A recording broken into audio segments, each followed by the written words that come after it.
Townsend.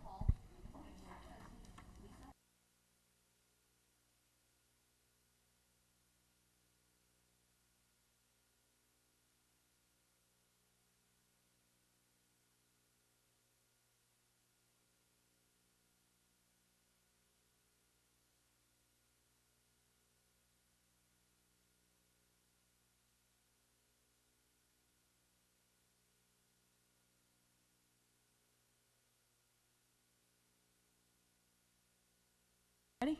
Good. I will bring this meeting to order. Welcome to September. And Mr. Tom is out of town on business, so he won't be joining us tonight, which probably, given he talks, so much, that we'll probably finish at least a couple hours early.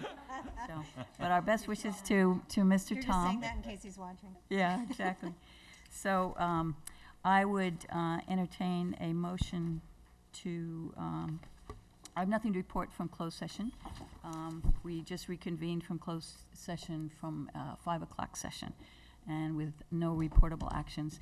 We have 8 consent items, 1 hearing, 3 discussions, 3 actions, and 1 information item on the agenda tonight, and I would entertain a motion to approve the agenda order. So moved. Second. All those in favor? Aye. All right, the agenda order is approved, and that will take us right to the superintendent's report. Great, thank you very much. And before, we have a few slides from some of the special events we've had the last 2 weeks, but I'd like to start with an introduction, and that's to introduce our new Chief Technology Officer, Derek Moore. Derek, we are so glad that you're here, and Derek distinguished himself through the interviews, not only by how he answered questions, but the questions he asked of us.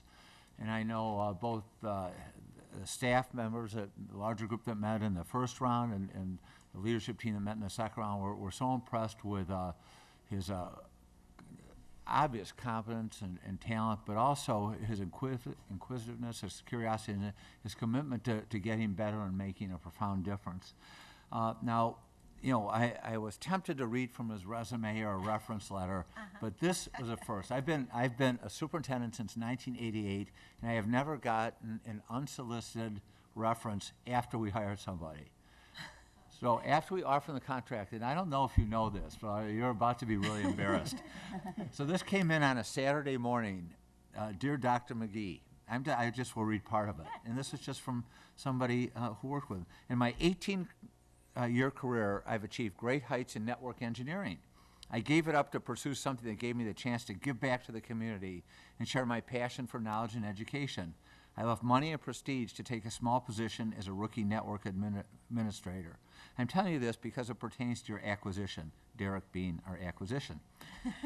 In all my years of business and hard work, I have never worked with or for someone of Derek's caliber.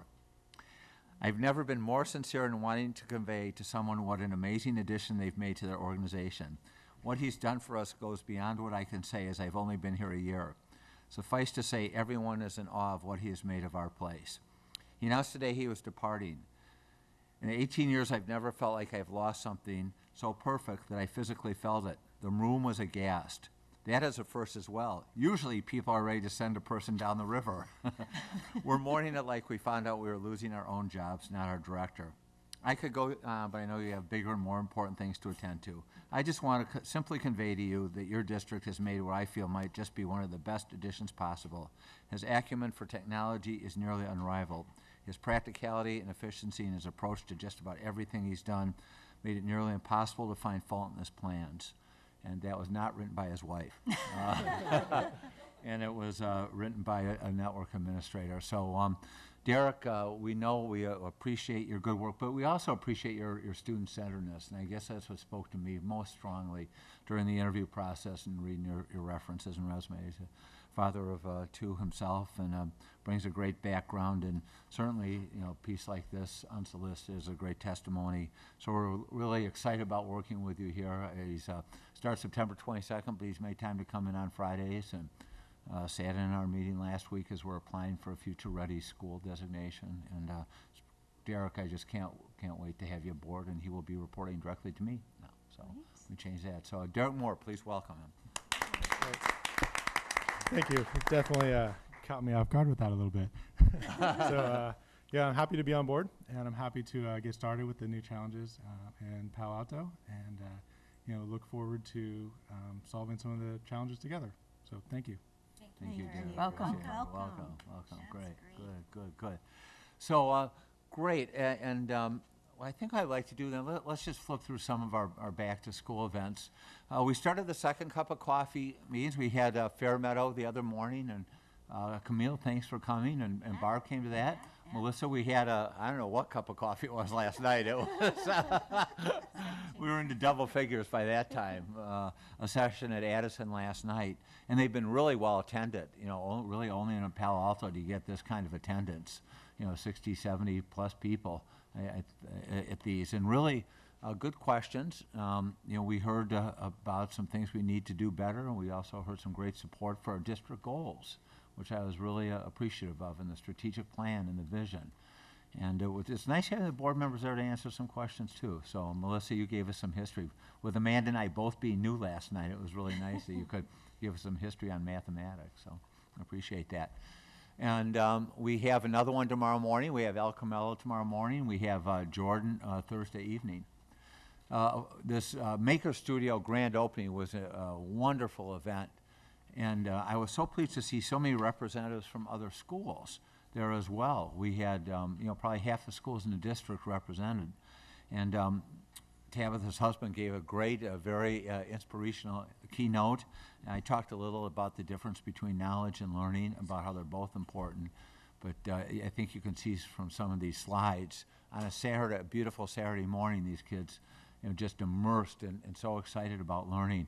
And we have 100-some pictures we could have shown, and every one better than the other, just a sense of awe and wonder what they can do. We're working on an evaluation plan for this, because we're already hearing, I want one of these too. We heard that last night, right, at Addison. But so let's figure out our evaluation plan, and we'll look at the costs and benefits. But we're certainly off to a great start there. I think we have a second slide from some of the activities. I wanted to thank the gun robotics team.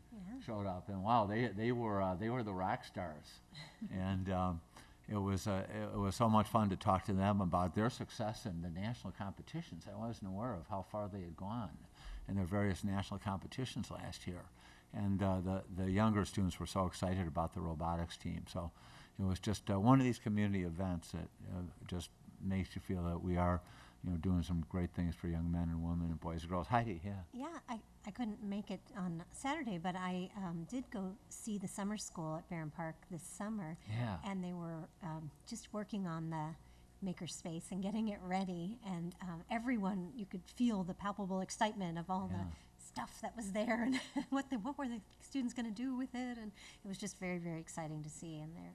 It is, isn't it? Yeah. And a place where they can great make that it's open. mistakes, and learn from mistakes. That it's really important when things don't work out. Well, let's try this again. We just saw even a lot of that day. Let's continue. We had the families of special education students hosted a wonderful picnic Saturday afternoon. And though I missed the last quarter of the Stanford football game to attend, it was probably worth it given the outcome. But it was really worth it to hear from the parents. I gave a short talk, but really most of it was one-on-one interaction. Holly Wade came, the director of our special education program. And we just had a wonderful chance to hear some tough stories, some ways I think we can improve, but also hear some kudos for things we have done well. But it really gave me an appreciation for the commitment of the parents and the commitment of the district to really educate all students, and that our vision statement, which we'll have up there in a few moments, about empowering all students to reach their full potential, matters to everybody, and especially these students and their parents. So it was great to see them all together. I met so many kids. I was having a conversation with one of them in one of those slides, and we were just sharing how beautiful the park was in the space. So let's continue. And what would a fall Friday be without football? So Under the lights. yeah, it was. That's a It was story. probably the best football game I've seen in a decade. I went down to Sequoia and sat with Elizabeth, our receptionist, whose son's on the team, so she was kind of introduced me to adults. But by the first quarter, we were immersed in the student section, which brought back a lot of memories. And they were well behaved. They were very loud, but very appropriate. And what a game, back and forth, back and forth. The Sequoia scored on the opening kickoff, but it was called back. But then they went ahead. Then we went up 20-7. Our field goal, our place kicker missed the first extra point. But then with 30 seconds left, from 35 yards out on the left hash mark, he made a field goal to win the game. Oh my God. You couldn't have written, you would, if it was TV, you'd go, no, that never happens that way. It happened that way. The cheerleaders were wonderful, the I Believe cheer. It was just a spectacular night, and I'm so proud of the coaches, and I'm so proud of the teamwork. And I guess that was the biggest takeaway. This was really a team spirit, even, you know, you're 10 miles or so out of town. It was just a great sense of teamwork. So I congratulated the coaches afterwards on the ability to play with class and character, and is a real team effort. So looking forward to the gun game Friday night. Yes. Yeah, as well, and many more. Don't get too excited. I think that's, okay, so that's all the photos. We have one more announcement, though, or two more announcements, actually. Oh, we do, oh, gosh, we do have one more set of photos. This gentleman here, Dave Pilkey, is probably the reason that millions of boys are still avid readers for the Captain Underpants series.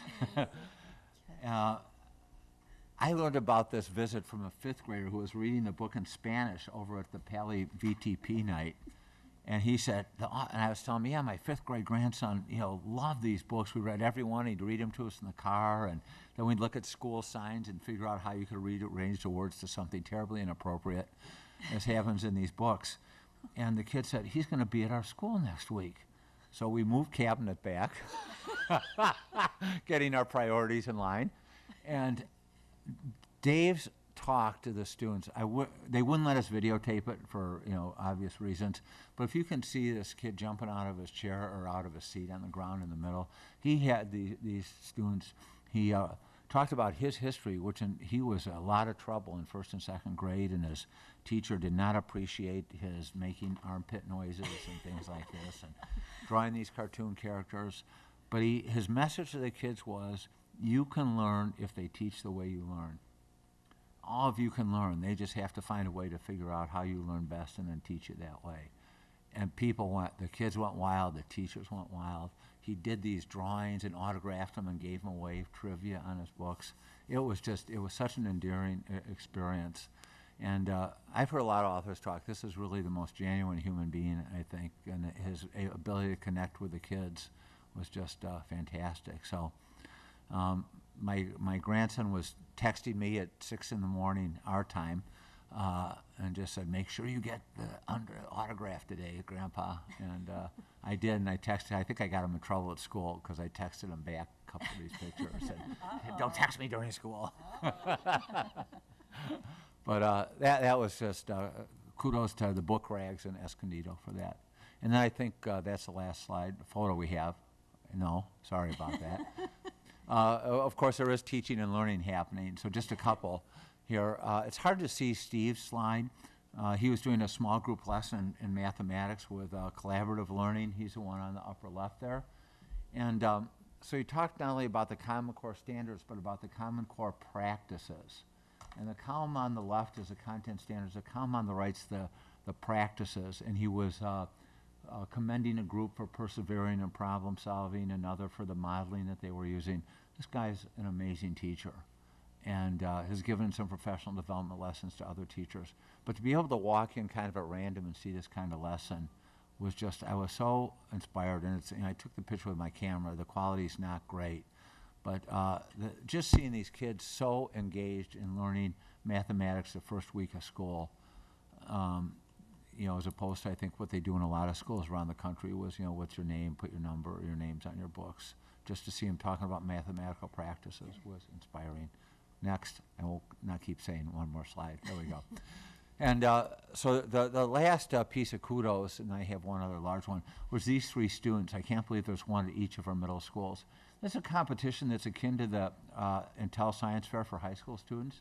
This is the Broadcom Masters Championship. There's 300 semifinalists from around the country. This is a big deal. This is a national competition. The students don't just submit their projects, they have to write a lengthy application for this. And as you can see from the statistics up above, there were, a little over 2,000 applicants. There were 6,000 projects nominated. Society for Science and Public affiliated science fairs. They're the ones that sponsor the Intel ISF fair as well. So out of 6,000 eligible projects, there were 2,000 applicants, 300 semifinalists. 3 of those are from Palo Alto Unified School District, 1 from each of our middle schools. And so they find out if they get down to the 30 at the end of the month. So we send them our best wishes. But it might be good to have these students come to one of our board meetings anyway. We'll see how the next round goes. But this is quite an accomplishment. They wrote these applications like during the summer. And I'm so proud of these young men. It's pretty special. Then the last piece is just a few more pieces if I have a few moments anyway. We were recognized in Newsweek magazine. Both high schools made it into the top 100 of the high schools. And it's kind of interesting because this used to just be on, basically who took the advanced placement test. But they really have a new metric that has made it much more meaningful. Enrollment rate, graduation rate, weighted AP, weighted SAT, the holding power, sustaining students in class, controlling for student attrition. A counselor to student ratio, that idea of the social emotional health really matters. Well, that counts as 10%. Just to put in perspective, the weighted AP is 17.5%. So it matters as counseling. So to have both of our high schools finish in the top 100 is really an incredible accomplishment. We're very proud of the schools for that. The couple other events, had the opportunity to meet with the PTA and PI groups. The PTA, I wanted to thank them for their work in helping coordinate the second cup of coffees. They supply all the tasty food and get some turnout there. Of course, their volunteer efforts are extraordinary. Right now, we're working with the PTA on really developing some more systemic communication. Tabitha and I are meeting with the communication chairs first, then we'll, the executive council, then we'll meet with all the communication chairs and really start to try to roll up some of these events to the district level. Again, this idea of let's have a collective community and engage the PTAs in this endeavor. And they've been very supportive of this, and we have that meeting coming up next week. And we have the president of the Council PTA sitting right here. There she is, Susan. Hello. Thanks for. This is the second time we've seen each other today. Yeah, they were in earlier. So we're very appreciative of that they are sponsoring the resource fair at Jordan on September 25th with all the resources available to our students in through the community. They endorsed Measure B, and I know the village or the city really appreciates that. And if the city appreciates it, we hope they really appreciate the effort that you put in, because that was, I know that took some doing, Susan. So thank you on behalf of the school district, but especially I think on behalf of the city for doing that for them as well. And I know you're sponsoring some candidate forums. We have some candidates in the audience tonight, and I know they appreciate the forums as well. Had a chance to meet with the PI group, and I just said, I didn't know what to say when my first back to school night at Escondido, and they hold this check for $250,000. I go, wow, that's incredible. And I walk into the office at Palo High School, and they had that check for $690,000 there. And at Nixon, there was one for over $200,000. I go, wow, it's spectacular. It's hard to believe. But, they support counselors. And you go back to these Newsweek ratings, that's not going to happen without counselors. And that's not going to happen without PI. And I've, the stories we hear from the special education parents and others about the importance of the counselors, the social workers, the support staff for our students and our teachers, it's remarkable. They've already, they'll have an announcement about their progress, which I promised I won't divulge, but it is eye-popping in itself. I know they've met their first challenge grant. They're well on their way to their goal of $5 million, and it's, people have, talk about being inspirational. I get inspired listening to them and just watching this, just what they can do with this concerted community effort. So big thanks to our PTA and to our PI group. A little more quickly, had the opportunity to meet with at Palo with the VTP parents and families, and really appreciated the efforts of our staff. They supplied simultaneous translation for that event, and it was great to meet the students and parents and just make sure that they are getting a good start at the high school. Looking ahead, you're going to talk about some of the events at Gunn coming up, I know, Rose.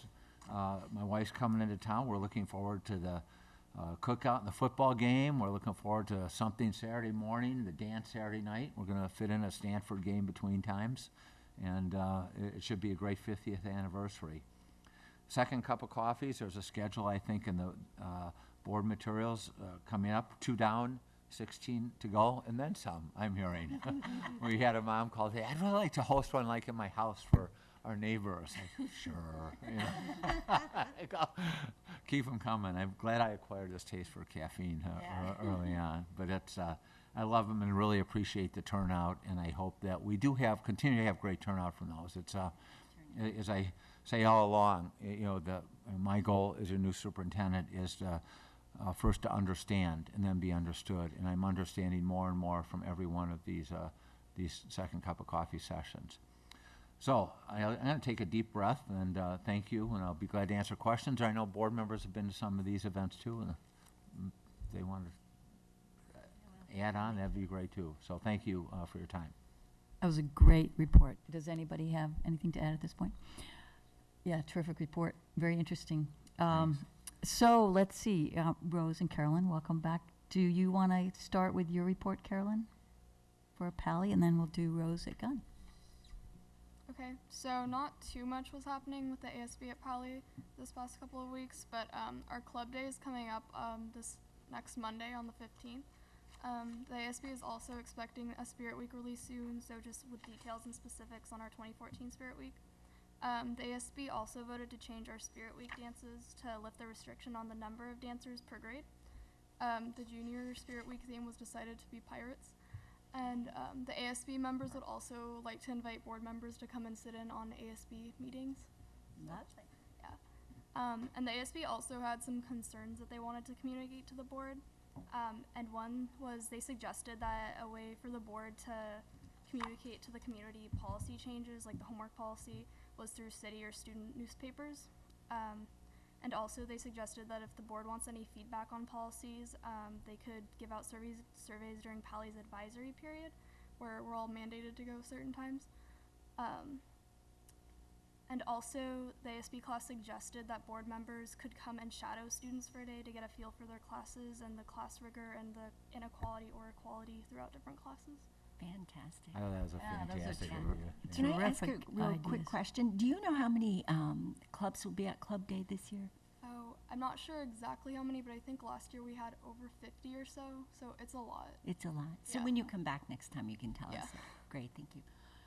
Those were terrific suggestions. Will you, what's the best way to find out how board members might visit the ASB meetings? Do you want to send us I could communicate that to you. I Good. think probably the ASB class teacher, Mr. Hall, would probably be the best guy to contact, but I can definitely just communicate that back and forth.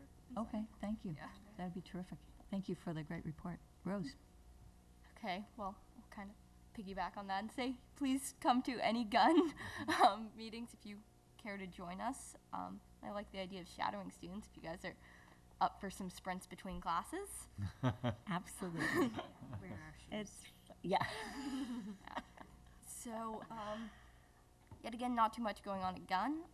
Bit of a sports report. On Friday, we had our first football game and suffered a narrow defeat to San Mateo. It's pretty close. It was down to the last play. Our girls volleyball team won with a spectacular game against St. Francis. This is their first game of the season, so it's very exciting.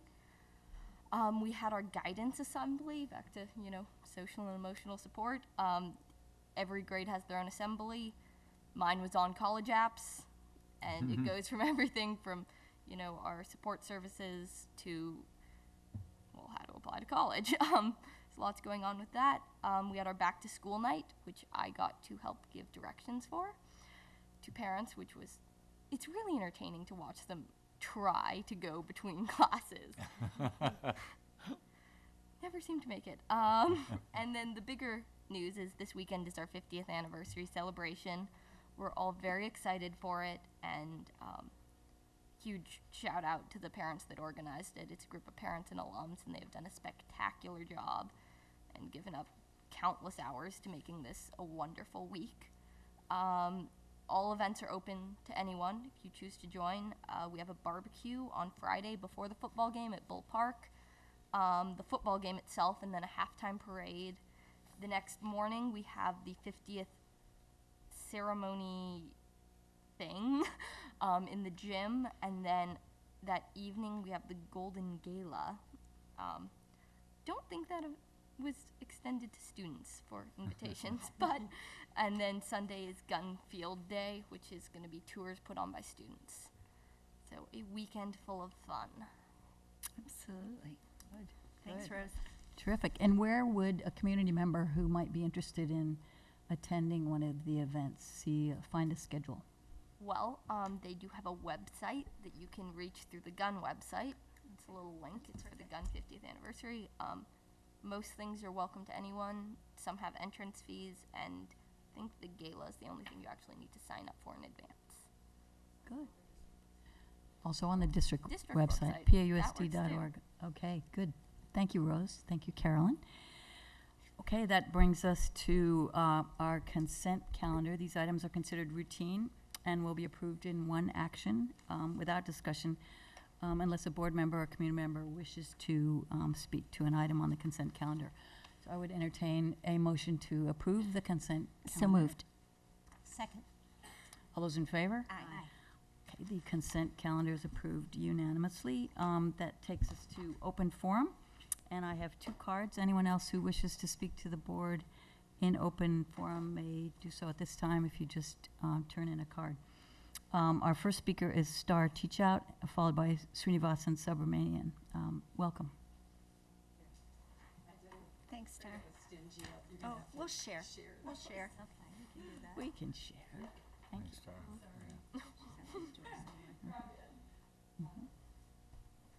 Thank you for letting me speak tonight. I am a parent of a 3rd grader, a 7th grader, and an 11th grader at Gun High School.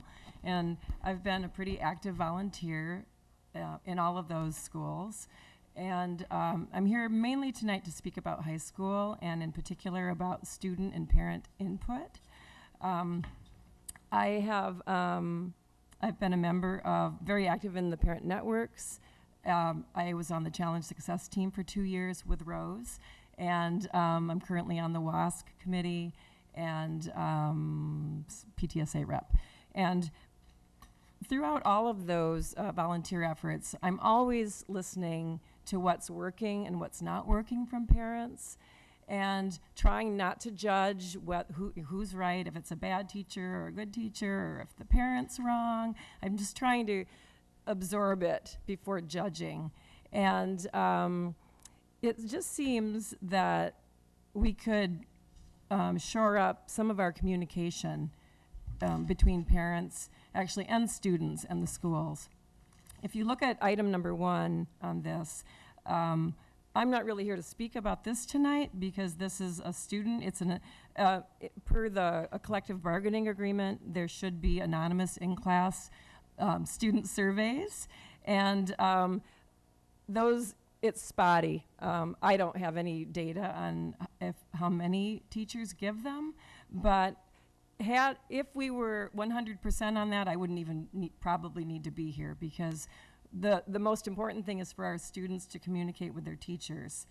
Since that's not really happening, and I might come back at a later meeting and talk about that, I'm here to talk about parent input. If you turn the page to the, what you'll see is the current default parent input form from the district. It's very general. Almost no one turns it in. Even some of my friends who were really just great participators. They just almost never turn it in. I've asked teachers, they said they rarely get any. I used it for praise, mainly, when I turned them in the past 2 years. Occasionally, I'll give some feedback, some constructive feedback. And it's very disappointing that parents don't participate. And so what I'm suggesting is that we experiment a little bit. And I've shown you a draft of one that I've worked on for a couple years. I've kind of changed it and shown it to different people. I showed it to, I can't remember her name. She's the teacher's representative, Terry Baldwin. Is it? Yes, she's here. Oh, she is? Oh. I mean, I showed it to her, and she didn't give a stamp of approval. She just said, it looks pretty good. So what I'd like you to think about is to adopt this. Well, to consider it.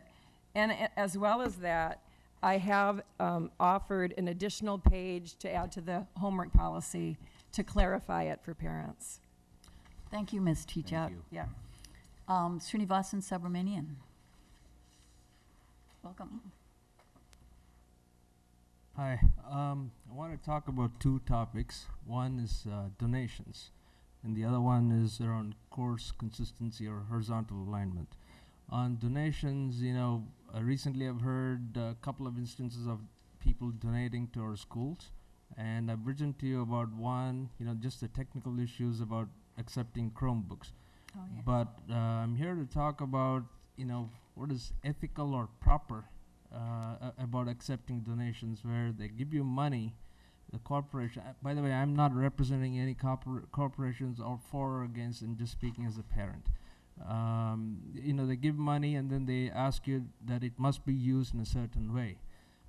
Whether we should go that route or not, maybe the board should have a policy that's clear and about accepting such donations.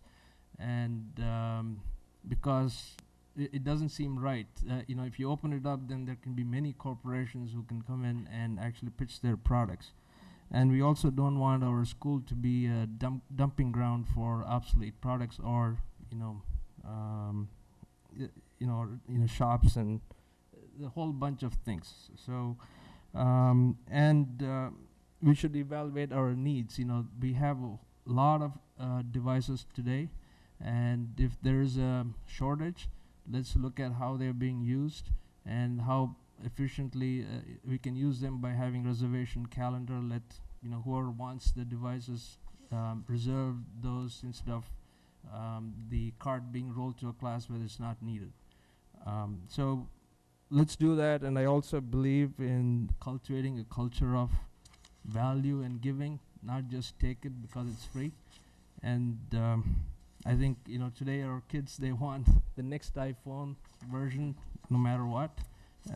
So we should try to be measured in our reactions to accepting donations. And this money can be given to PTA or PI, and they can use it in a lot better ways.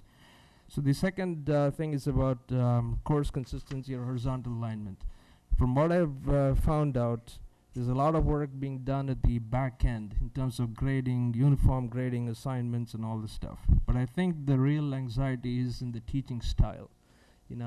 How a student prefers a certain style, and how do you match that? Like you said in your opening comment, you can learn if they teach the way you learn. Right. Should remember that. So we don't allow our students to pick the teachers, even though we say they all teach the same way, or even though a department is quote unquote horizontally aligned, we still don't.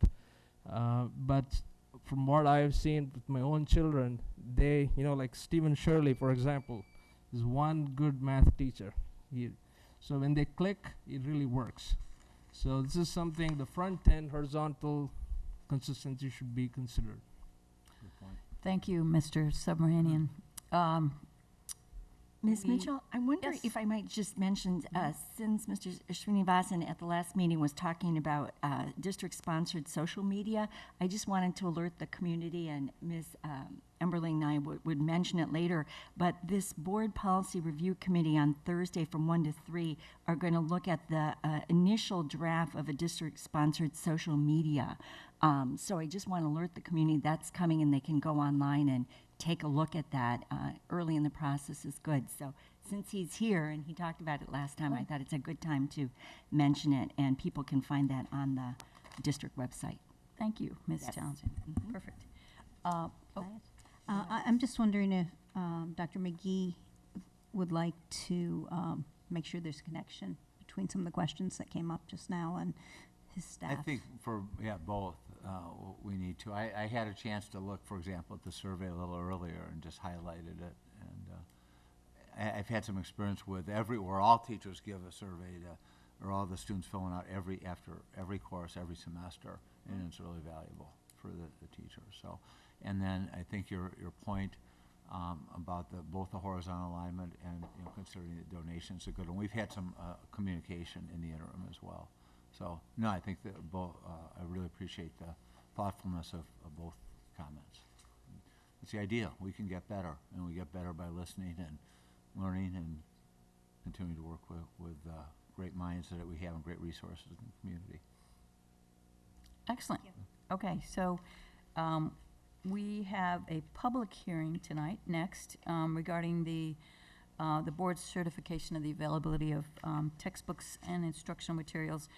This is a public hearing on the same matter that the board will be taking up on the agenda tonight at a different time. Do we have any cards? I'm going to open up the hearing.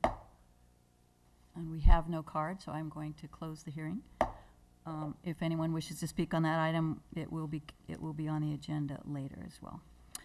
All right, so we are now racing on to the action, discussion, and information items, beginning with our second discussion on the 2014-15 Board of Education goals. Right, and so could you put our vision statement up there? I think let's start with that. And I think it's important that we, remember we started this meeting talking about our students here, and this vision supports what we intend to do. And I was so excited this afternoon. This morning we had a big discussion on the achievement gap, and one of the principals, Mary Bussman, said, "Can you just come to Hayes for the faculty meeting this afternoon and just kind of talk about our district vision?" I go, "Sure." And so I went over, and one of the teachers said, "You know what? I remember this from our opening talk, and I gave it to the parents at back to school night to see if they would recognize it." Oh, good. Yeah, I said, "Wow, you got an A for the day. You can go home now." Wow. But in all seriousness, I said, yeah, that's the kind of communication we need, coming really from the faculty, these faculty leaders, to the parents. And we, mention this, or at least paraphrase it, every second cup of coffee. And it really resonates, this idea of developing, deepening, nurturing, empowering. And it was really nice to have that time at Hayes this afternoon to walk through this with the teachers and get some questions from them, but mostly get a lot of head nods and support. And I wanted to open with this because, from this, well, I guess simultaneously, it was developed with the strategic plan. Ideally, there's a vision, mission, and the strategic plan. They were all developed together, but if we could go to the strategic plan graphic next. With really these 5 big goals that all interact together. And again, the second cup of coffee meetings, we talk about the importance of a collective community versus a collection of communities. Focus on vision, focus on the strategic plan. But it's, one thing to have a strategic plan, it's another thing to make it operational and have it impact teaching and learning. So to that end, we're looking at, I'm asking the board tonight to approve our 5 goals. And the board action will be to approve the goals or make suggestions and bring it back for approval at a later date if necessary. But for each of these goals, as with our strategic plan, we have really some specific measures and deliverables.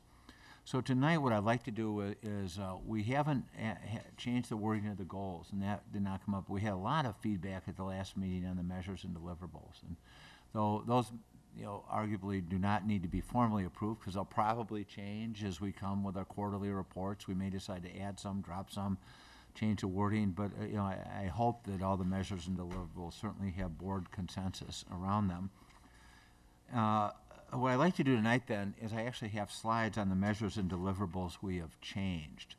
So here's the first goal, to prepare students for a future that necessitates global collaboration and competition, cultivate support for a district-wide culture that expects, advances, inspires, and promotes academic excellence, hard work, active engagement, and perseverance for every student. And so let's go to the measures.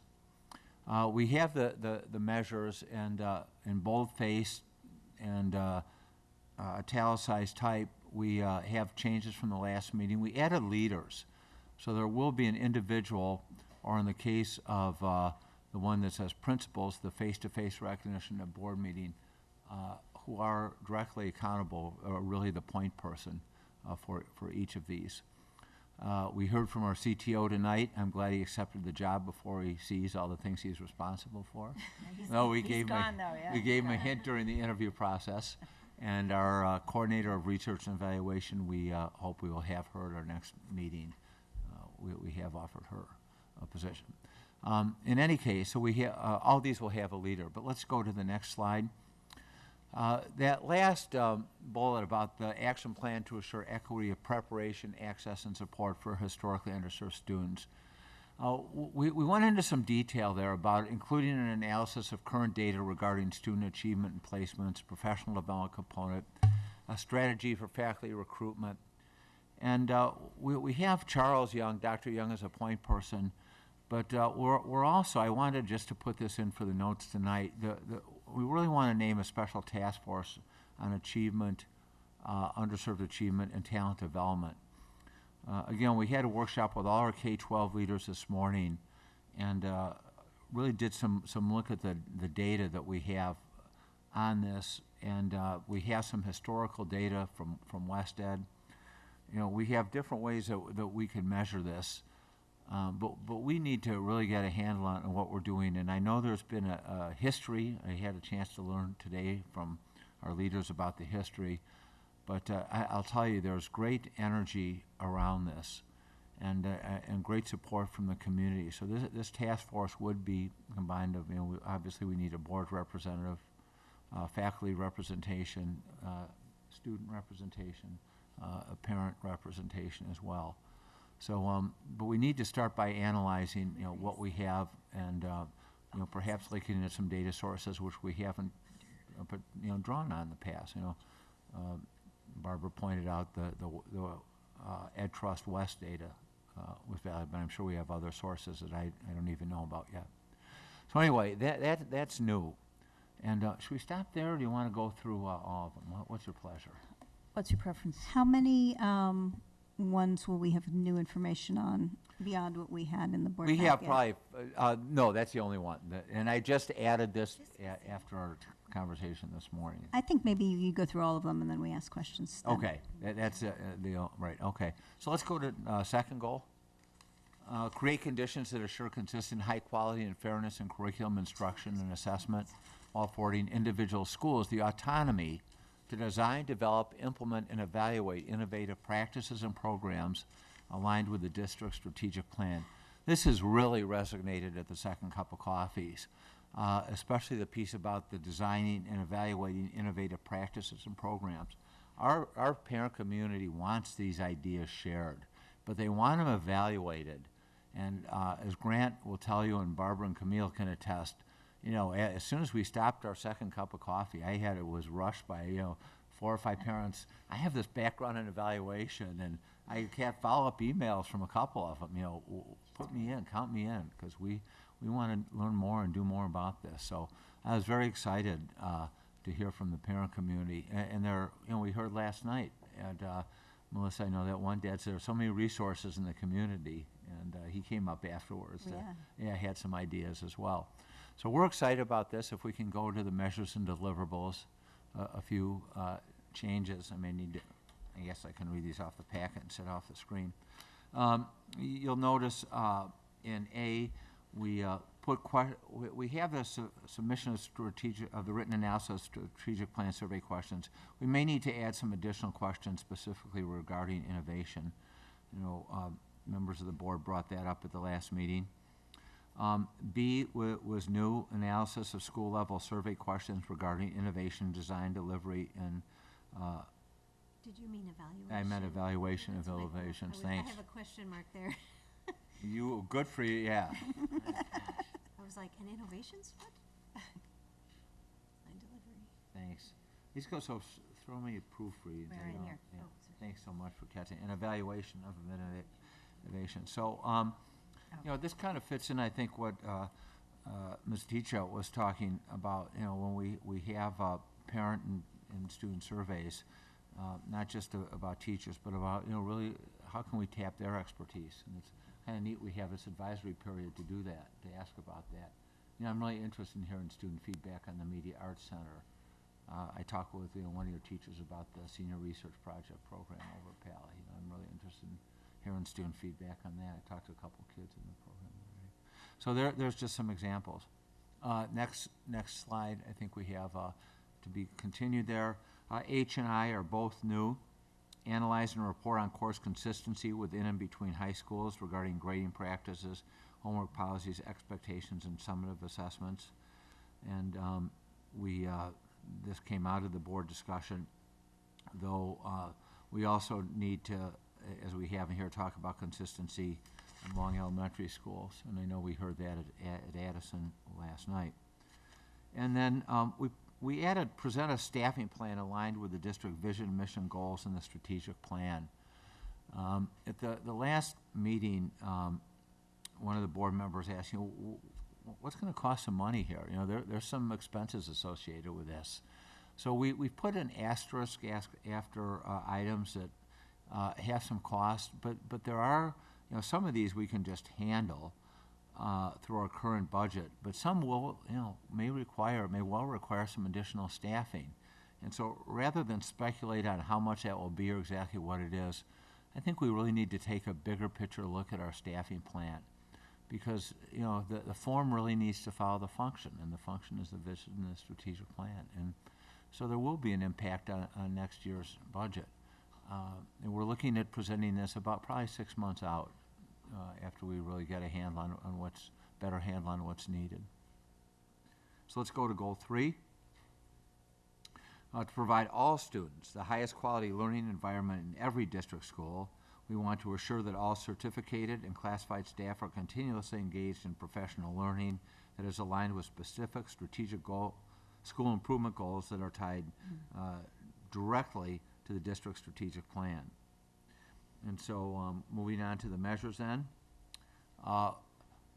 there's a new one here is about the baseline of the professional learning communities. I think that's point D.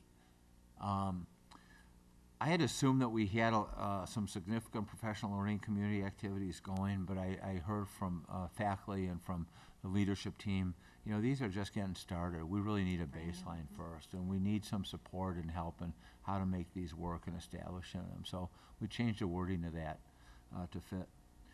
Next slide. Here's where we added a great deal based on board feedback. We needed some more data, some more assessment data. So we added, beyond the writing assessment program, we want results disaggregated by school grade and student demographics. One of the board members asked, don't we have more data? So I did insert, and I'm sorry, Melissa, I forgot about this. I just put in the math data in here. And Mars, I just inserted that this morning. Yeah. Please don't apologize. I'm really glad you added math so that we're not only looking at English and writing. Yeah. So I think you were the one that brought that to our attention. So we did drop that in today into the measures and deliverables. We also have a long piece at the end about safe and welcoming school metrics, and Charles did a nice job of pulling all this together, and I would be glad to answer questions about it going ahead. But this is critically important, and the students can't be expected to excel academically without the social and emotional supports in our strategic plan area B. So we want full compliance with the training and board bullying prevention policy and the administrative regulations that accompany it. and in the student conduct policy. We're providing training, through the schools, and we expect 100% compliance. That's easier said than done. So, people will be absent, people have to leave, we have a teacher out now on an extended leave already, so how are we going to get him trained? I mean, we really want to make sure that everyone, this is universal, and that's our goalpost, 100%. The launch of a safe and welcoming school space on the district website, design, development, implementation, and evaluation of a bullying reporting flowchart. We do have a flowchart done. Charles can talk a little more about this, but we want to make sure it is implemented with fidelity at every site, and we want to evaluate how well this process works. To that end, we will need some baseline data on bullying incidents and case disposition. They happen. We know they exist. We need to start counting and measuring not only the number, but how we manage them, because the goal is to reduce this ideally to zero. We have survey results. I know Brenda met today with the middle school leaders on the California Healthy Kids Survey, and we will have a presentation, I think, at the board level on that data once we finish the in-depth analysis, and also the park survey. And then we have results from relevant questions of the strategic plan. There are some goals, improvement goals for every question in there, somewhere between 5 and 10 percentage points. Charles, again, can have some detail on that. Turning a little more quickly to goal 4, develop clear accountabilities for ensuring implementation of key strategic plan initiatives. This is really what before had come to the board, but it's really staff work, the measures and deliverables. You will see that Charles is accountable for all of this. So our goals are your goals, and he in turn has already been developing some accountabilities for the key initiatives there, and we'll be glad to answer questions about what those are. He talked a bit about them at the last meeting. And finally, with goal 5, and this is the communication piece, anticipating, responding to, and properly resolving potentially distracting issues in order to maintain the focus on the district's vision, and we'll end where we started. Developing our students' knowledge, critical thinking and problem-solving skills, deepening their knowledge, nurturing their curiosity, creativity, and resilience, thus empowering every child to reach his or her fullest intellectual, social, and creative potential. We can't let distractions get in the way. We have to keep focused on the mission. I mean, this is Lewis and Clark stuff.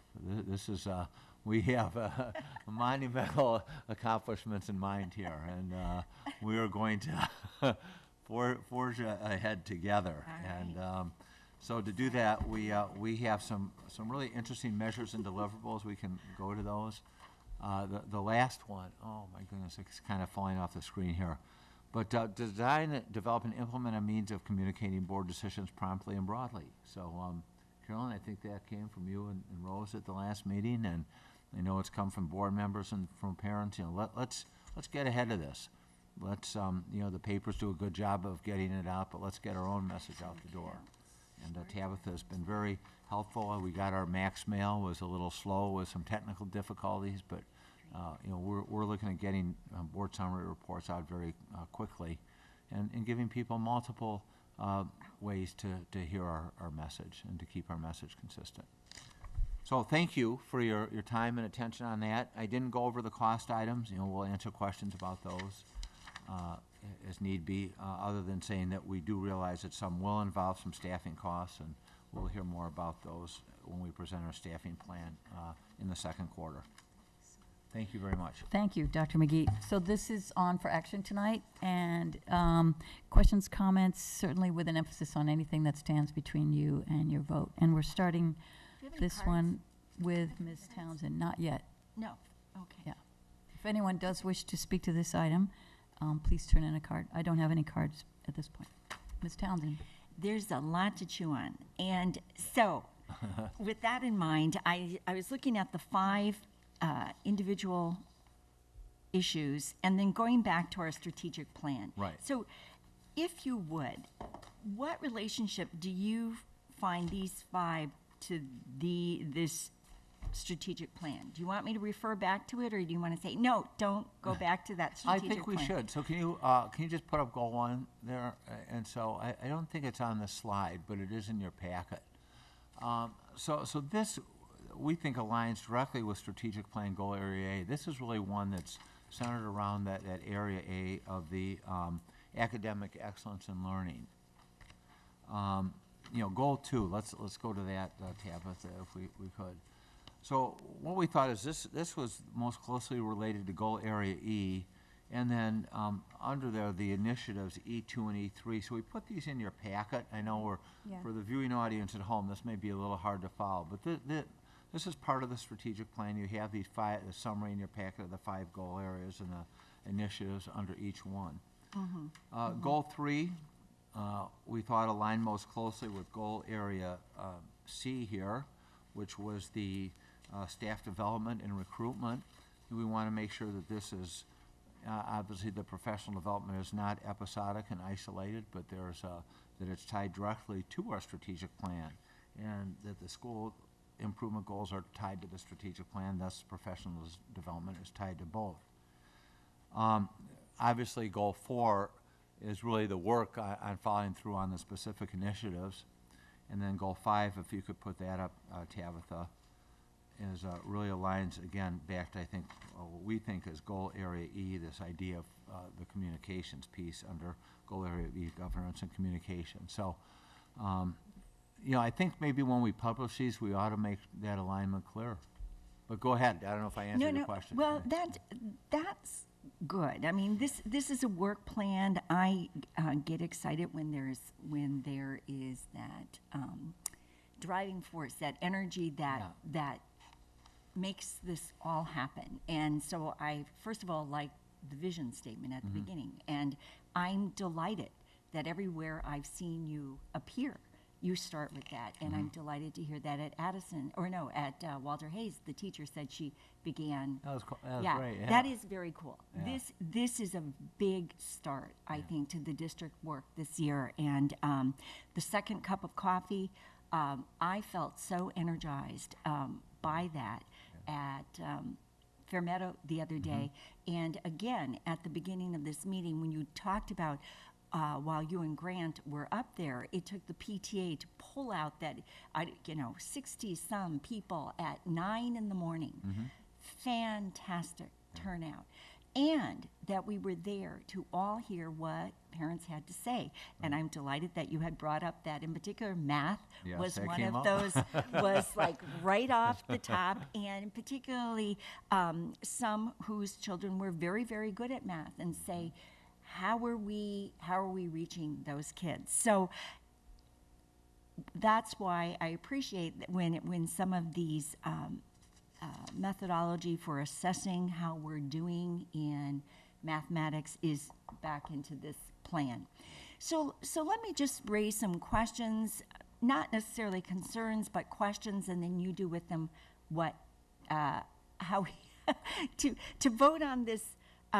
There is so much here. What can I disagree with? But I can tell you in terms of focus, and that in terms of my years of service and just hearing from the coffees again, where do I think there does need to be some emphasis?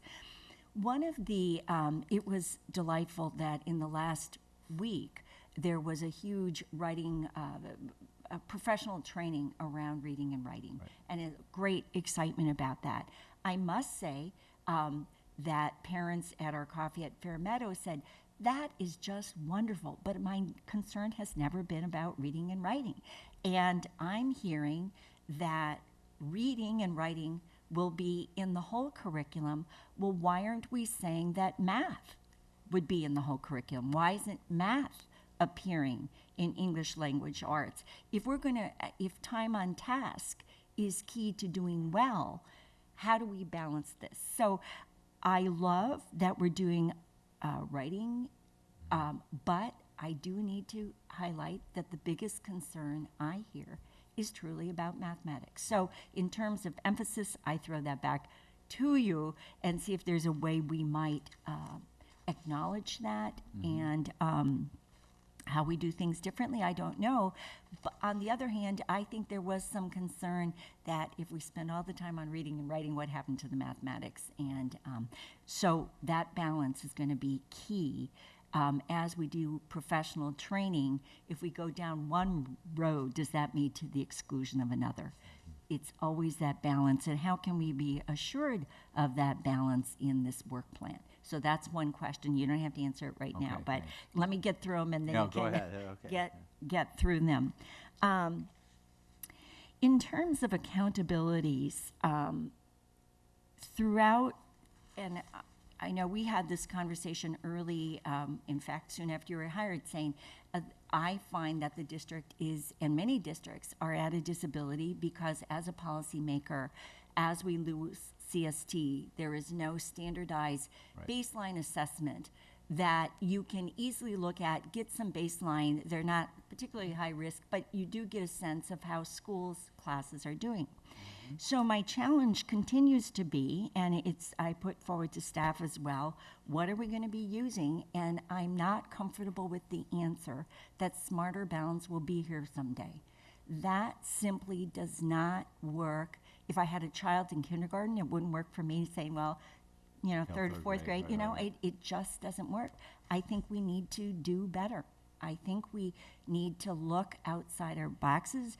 Doesn't mean we have to write it, but there might be stuff off the shelf, including CSTs.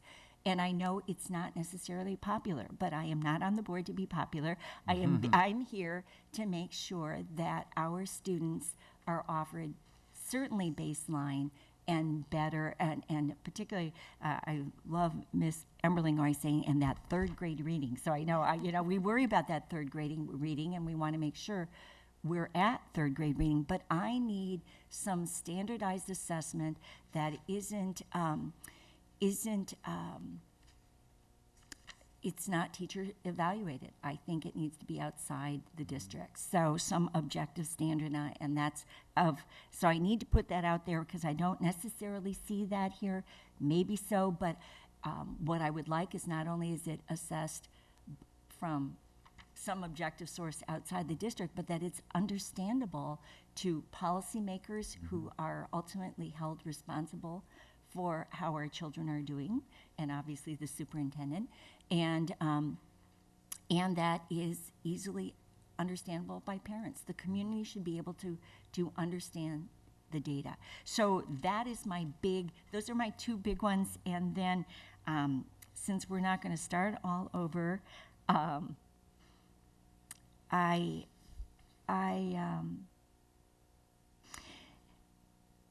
and with this last comment is that, again, every person should somehow see their child reflected in our focus.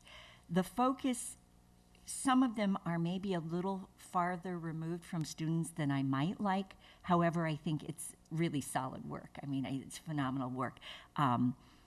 I would like some words about student-based a little bit more in this text, but it's not going to stop me from voting on it. But I do like to see it come back to student, student, student, and reflect our language in our focus goals to reflect students pretty directly.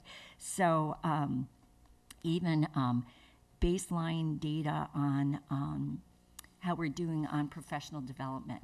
Yeah, we certainly have to do that. How would we write that in such a way that gets back to students? Teaching and learning, right. Yes, yeah. And students, I actually think that word student, it actually brings to mind a visual of who we're working with and for. So these are pretty high level kinds of concerns. I think the assessment is really of concern, and it will continue, and I think I'll continue to bring it up because I know it's hard. When you don't have a state assessment. But there are TIMs and there are internationals and there are all kinds of things. So I would like to see if that's in our bailiwick. So this is great. I think I have to say that I think the kickoff of the school year was phenomenal. I love your energy. I love the coffees. And I love to see so many people at these events. it's phenomenal. So that's my thoughts for right now. Well, good. Well, thanks. And we will work on during our debriefing about the assessments. And there's, I don't want to say too much, but there are many different options. And there's, I think you're right. I mean, I think it's worth looking at. And we certainly don't want to forget about mathematics. I mean, that was a big topic at Fairmeadow. It came up again last night. You know, I talk a lot about the math practices, especially because there is a piece in there about writing and communicating mathematically, too. And you're absolutely right about that balance. So I guess rather than answer one by one, You don't I, have to. I already, the points are really well taken, though. Thank you. Thanks.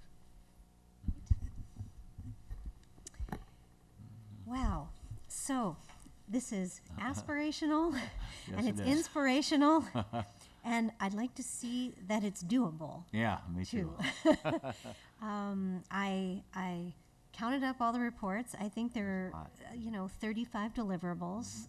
And I'm really eager to see sort of a timeline for how we're going to have quarterly updates on these and 35 deliverables in our last few meetings at the end of the year. Yeah. I'm thinking really long 2 a.m. meetings that have all these reports. So I'd love to see, and we had this last Good year, idea. a calendar laid out.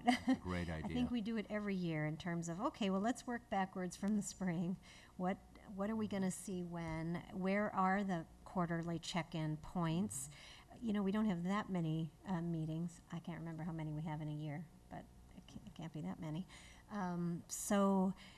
What are the topics and where are we? I think it would just be so helpful for us to have the That's a whole great idea. year looking at it. Yeah. Adding the leader was really helpful for me. Thank you very much. Now I can sort of see whose bailiwick it comes under, and that was really helpful. Made it very specific for me. Obviously, like my colleagues, I'm interested in the impact on the budget for some of the items that seem like they'll have a budgetary impact. And as you said, you're working on that and when that will come forward. I really appreciated you adding the idea of having a special task force on achievement and talent development. And I like the way you talk about the makeup of the committee. Sometimes we've gotten into trouble about that if we're not upfront about who's going to be on a That's committee right. and how we're going to move forward with that. You may need to think about that in terms of our website, which is used by so many different types of people and That's right. newcomers who have never been to our website versus parents who are looking for some specific bit of information. Anyway, that may need to be larger work as well. Right. And my suggestion would be an actual new staff person, since that's part of the whole communications plan. And I don't know how much Tabitha can add to her list. So that's just a side note there. Like Ms. Townsend, I saw 2 deliverables for achievement data.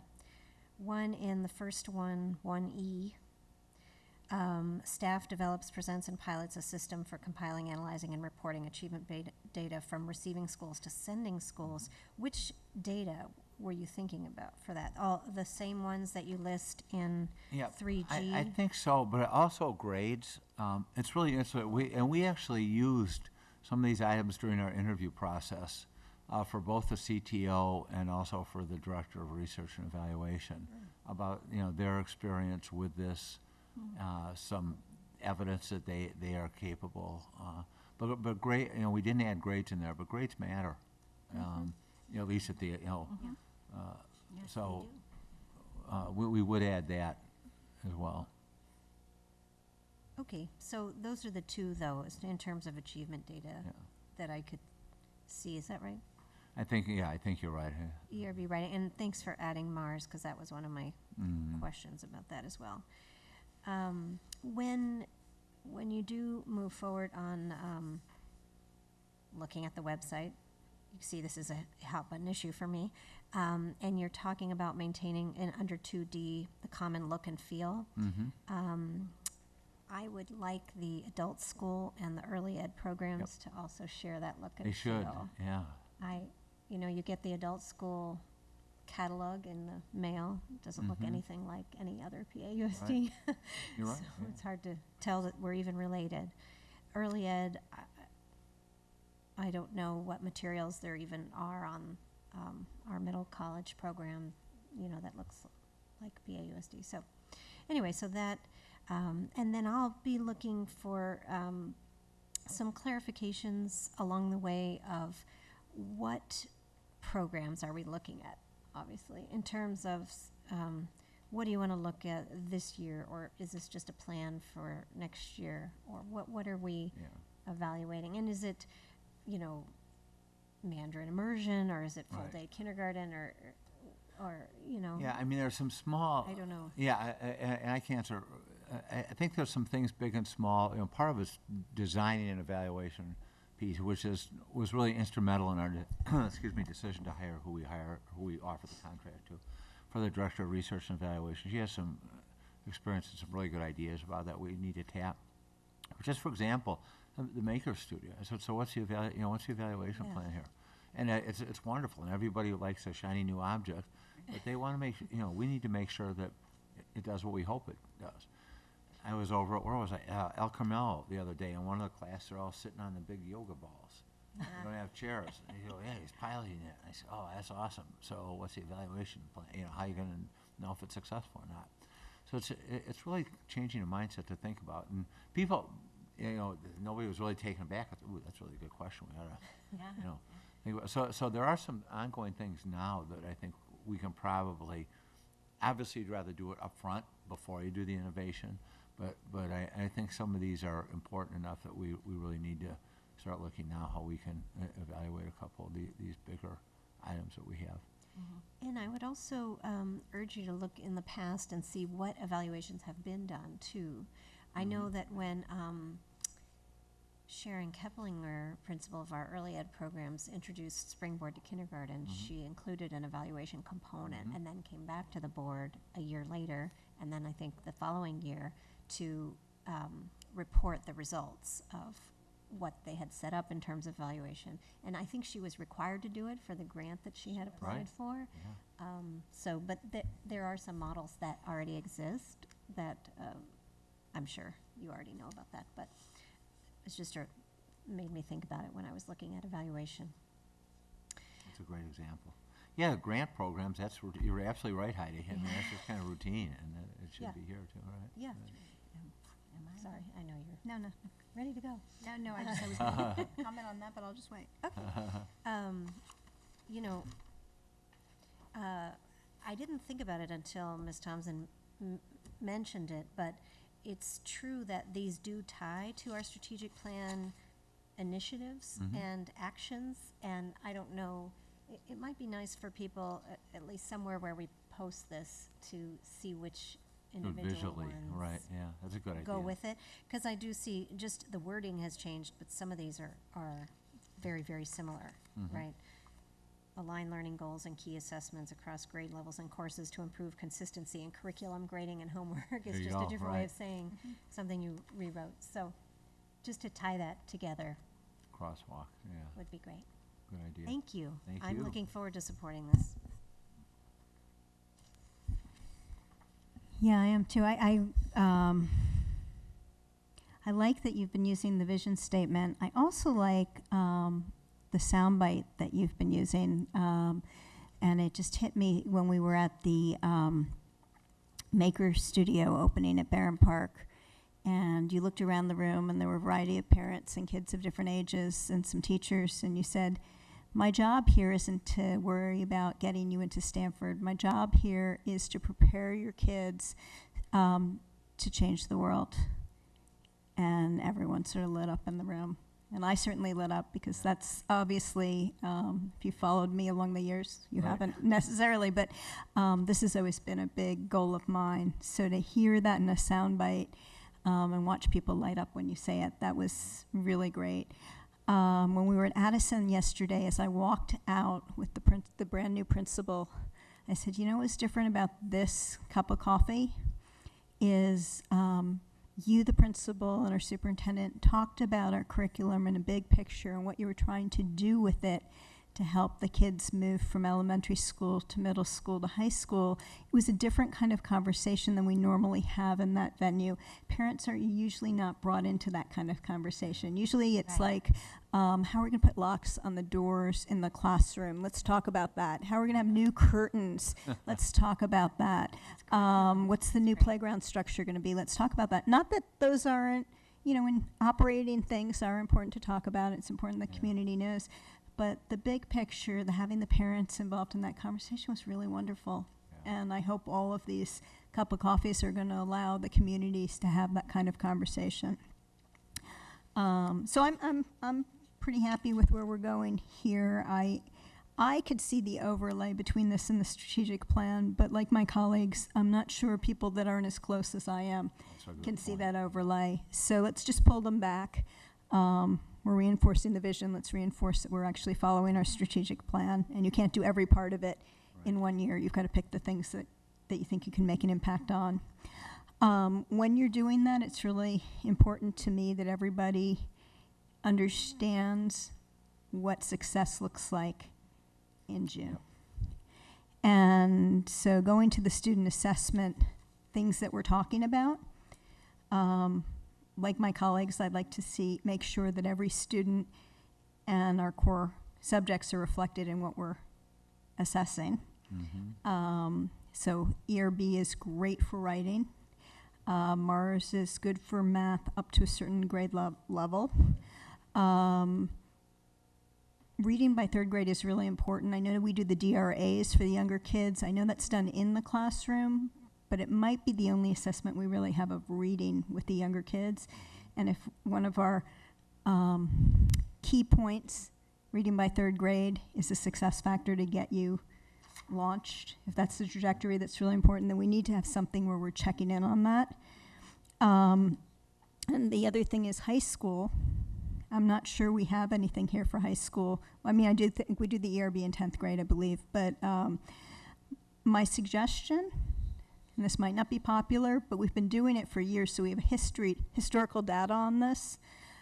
Dr. Young, you can correct me if I'm wrong, but I believe that we've been giving the Plan and Explore, which are precursors to the ACT, and the PSAT, which is a precursor to the SAT, every year in our high schools for a lot of years. So we have baseline data that we can look at and we can compare.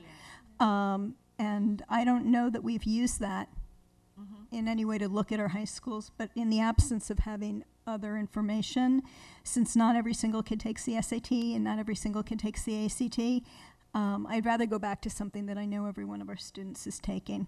And the community knows.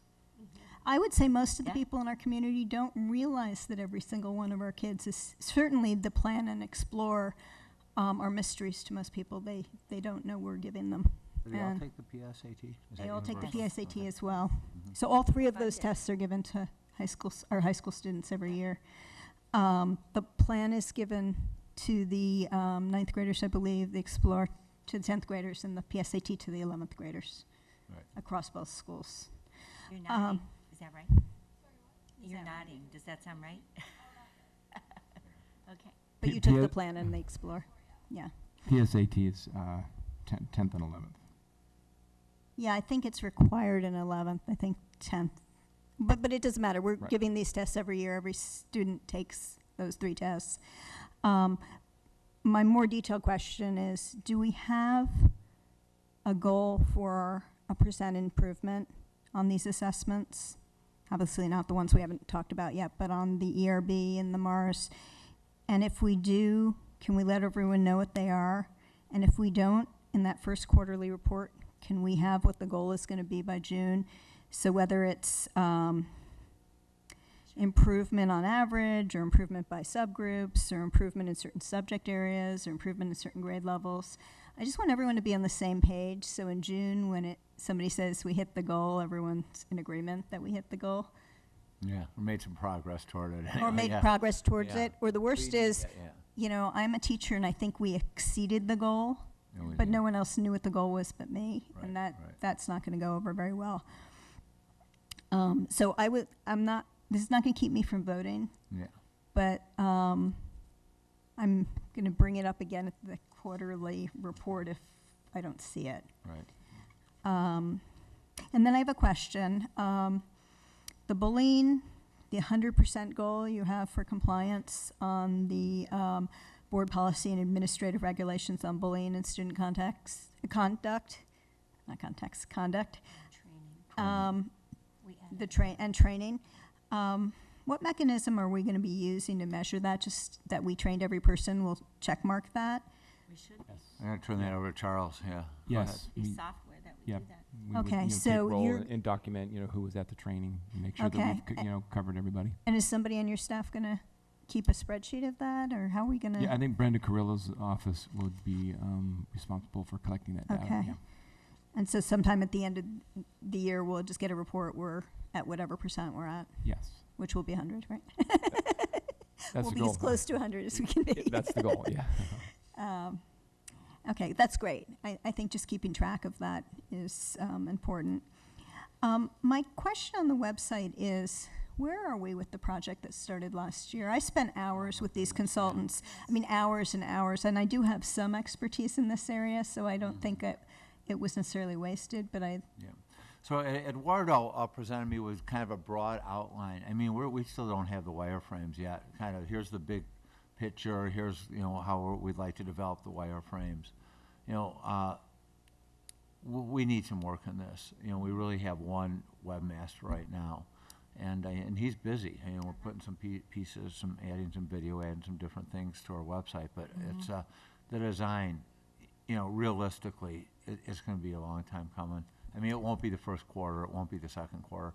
And, I'm gonna we asked Derek about this during the interview process, and we'll continue to, but my sense is we need some additional support, whether it's outsourcing, bringing somebody in, reassigning. yeah, I thought that we were using an outside firm, and if that firm didn't work out, I just think it would be hard for us to use an internal person to do this, for just the amount of activities more everybody has to do that's already here, Yeah. and just the expertise around it as well. We'd like I don't know if any of you had more information. Go to the mic. Mike, yeah. I don't necessarily have more information. I just wanted to clarify that there is an external firm working with Eduardo to do the actual nitty-gritty of starting to create those wireframes. But he's obviously needing to talk with them back and forth as he gathers that information and go back and make sure it works. So I think that's where they are now, is sort of, checking in and seeing if that design is actually working, and if not, what other things need to be tweaked to do that. So if Derek has experience doing this, it might be good for him to make sure that we're taking the steps in a manner that will get us to the goal we're hoping for. Yeah, it really needs a good design I think Process. a more thorough design process, Okay. so. Okay, and then, So is that doable? Are we saying, though, that this is an agenda item for this year? Frankly, before you came, this has been an agenda item way too Yeah, long. it has And we really got to bite the bullet on it, and I think you're hearing from your board. That's why we that put you're- it in here. Obviously, we'd like to do it this year. I know it takes a long time, because I had to do it at Illinois Math and Science Academy. It took us almost a year to do it, but it was really good. But we had to contract with Northern Illinois University. Actually, we use university consultants and staff members both. So I need to get and ask Derek to help us all get a better understanding of where we are in the process. I think Eduardo's probably gone as far as he can go by his own admission. Just, So- he's at that point too. what might be helpful for us Yeah. is, with Derek on Update on board, that. to frame the project, and it's gonna cost more than you think. Oh, yeah. So as a board member, and I'll just have to ask my colleagues, I'd like Derek to help frame that project and bring it back to us so that we understand what the full cost and time commitment for this is. Because I don't think we have a general understanding of that. Will do. Okay, but that won't keep me from voting on this.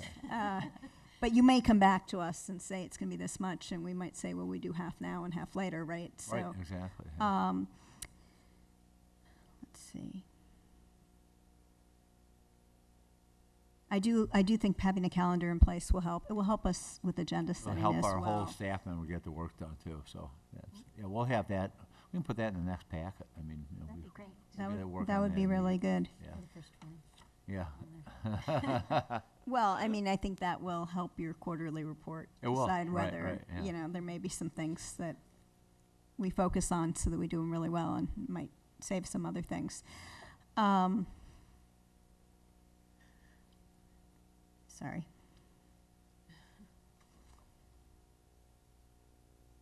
Going back to the which programs you're going to select for external review. Mhm. Do you have a sense of which programs you'd like to select for external review? Kind of. You want to bring I that do. back to us later, so that that's not a point of debate I would necessarily? rather, yeah, I mean, I have my opinion, but I'd rather Okay. be inclusive and and get some staff feedback on that. But you know, Okay, obviously, I think, let me say it this way: I think world language is one of them Okay. that we need to think about comprehensively. You know, pre-K through 12. So that would be one. From what we're hearing about mathematics, you know, maybe it's time to look at the mathematics as well. I mean, if we keep hearing about it, let's look at that. So are you but I- thinking like 5 programs, or you're thinking no, like 10 like programs? 1 or 2. One or Yeah, two, yeah, okay. Yeah. That was really my question. Right, is, right, yeah.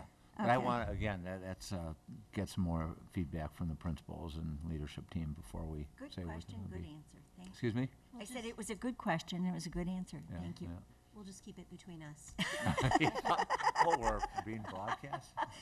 And on that same thing, having a pilot system for evaluating the impact of programs on teaching and learning. One of the things that we talked about at the last meeting was how important it is for us to have a way to decide if we continue with something or we stop. And it's so painful to talk about stopping anything. Mhm. But we have one bucket of money, Mhm. and we have lots of things we'd like to do. Yeah. And so every time we spend money on something, it means we're not spending it on something else. So it better be Right. the best possible use of that money. Mhm. And we'll talk about this later when we talk about the budget. Right. But when I look at us competing against districts like Scarsdale, New York, that's spending $30,000 per student, and we're spending $14,000, we need to do everything as, I mean, like, we can't spend time on things that we aren't doing really well. And we have to be able to make those hard decisions, but we have to figure out how to do it in a way that's not emotional. You know, that everyone can say it's a fair way of doing it. Right. And that to me would be fabulous. If we could just come to a decision on what's fair, and then use that going forward after June, that would be great. Yeah, we'll have to work on that, because it's always a balance between subjective and Right. objectivity comes into it. Absolutely. Both of them matter. But you're It's not right, easy. because you can't, Yeah. there's a common phrase that's used around here, we can do some things well, but not everything Not well. everything. What I haven't We quite can do some things, grasped but the we can't do final everything. verbiage on that, but I've heard it enough, all right. And putting the word, we can do some things well, but not everything well, Yeah, if we have too many things. Right, right. Yeah. So my last thing was a special task force. I do think it's a great idea. I agree with my colleagues on that. Yeah. Typically, when we put a task force together on an issue, we might have board members observing, but we don't have them participate in the Oh, task okay, force okay. because it makes it hard to then be the evaluator of the results Okay. when you've been involved. Because Okay. obviously, you always love the results when you've been involved. Right. So just something to think We'll make about. sure I you're mean, invited, okay. but, Yeah. you know, what you might want to do is just talk about this, because maybe there's a better way to do it, and we haven't been doing it the best way. Okay. Okay. So I don't know the right We need right to answer. think I just know about how that, we've yeah. done it in the yeah. past. I mean, I see your point. I've done it, again, some former areas. It's been nice to have a board member on, just because people are really interested in that perspective. You know, genuinely interested. You know, who knows? Maybe it's something for outgoing board members to, you know. Maybe we put emeritus won't board put you on the members spot. onto task force. Who knows? Maybe Dana wants to take a role in that. He's not here. We can volunteer him. You Okay. sound open-minded about it. I'm open-minded about it. I just would like it to be discussed, so Okay. it's Yeah, I not think we an need automatic. to think about it in all Yeah. seriousness, yeah. Well, That and is it a good sounds point. like it actually needs a fair amount of conversation yet. I mean, Yeah. in concept, Right. sure, it sounds great, but parameters, what are the board's priorities? I mean, I think Mm-hmm. it needs to be framed before we even move ahead. So even if a board member isn't on it, certainly the board has to have a sense of what's the direction, what are we attempting to get at, so it's a ways from there. So, but in concept, sure, it sounds good. It sounds great. Okay. Yeah. All right, it does merit, Just further discussion, but that Right. won't keep me from voting. That's my last question. okay, thank you. And the last. Very thoughtful comments from everyone, and I'm sure Dana would feel the same way. Very thoughtful comments. So, first, I think I am going to vote for this. I think it captures the aspirations of our community very well, and as Camille put it, you've been a great spokesperson, I think, for in articulating these goals and the purpose and value of them. So I think it's resonating, and I think Ms. Townsend said it well. Let me just briefly highlight my points, and we'll move on. In similar ways to Ms. Emberling and Ms. Baton-Caswell, I recall in our retreat, our goal was we've got these 50 measurables, 50 outcomes, 50 goals, and we need to apply some focus to it. So in emerging, we've actually got the 50, plus we've got 35 more deliverables. And I think we understand the genesis or the evolution of that, but I think what may need robust help on the communication side is that we've shifted a bit away from annual goals. This is, to both of your points. Some of these are not things we plan to cross a finish line in June on. So as we move to the next step, I think that articulation is going to be really helpful. So to both Ms. Emberlin's point and Ms. Baton-Caswell's point, I think both the calendarizing what we hope to accomplish by June, both articulating what is, what is success, I think is how Melissa put it. What's the milestone we're hoping to accomplish by June, and then spreading these out on the board calendar will be really helpful, and perhaps some more clarity even for the board on which will be the focus of this year's work, and which will be ongoing work over the next several years, because 85 is a big number. It is a big You know, number. Right. and so, which gets me to my final point. I think again, we're at stage one here, but as these discussions get richer and more specific, if we look at the last paragraph in the report, it says most of these can be covered by the current budget. And I don't want to be the un-Pollyanna, but I do worry that it's not realistic to be as aspirational and ambitious with what we're trying to accomplish without realizing that this requires additional resources at the schools in terms of staffing, and just on the very simplest level, the fact that with enrollment growth, a carryover budget is actually a decline in support levels for students, because we've got the same FTE, the same staffing levels spread around with more students. So I hope we will be real curious about that and pull in information from our principals in a way that makes it clear we want to know. And to Melissa's point, what are the leverage areas? We can't do everything. We can do anything. And I hope it informs the way we prioritize these measurables between now and June. But it's been too long watching us just sort of, go team, just do it. We've got to align this with our budget in realistic ways, and we've got to see where it is in our budget. Because part of this even just the website point, everybody's hearts are in the right place. There's a lot of talent in our system, but this is a lot of work, and we're going to have to be selective about prioritizing it. And I think we're going to have to be have some courageous conversations around the resources that will be needed to get the outcomes we want. So that's all I have to say. Do you have any comments, Rose or Carolyn, or any questions? Do you have any questions?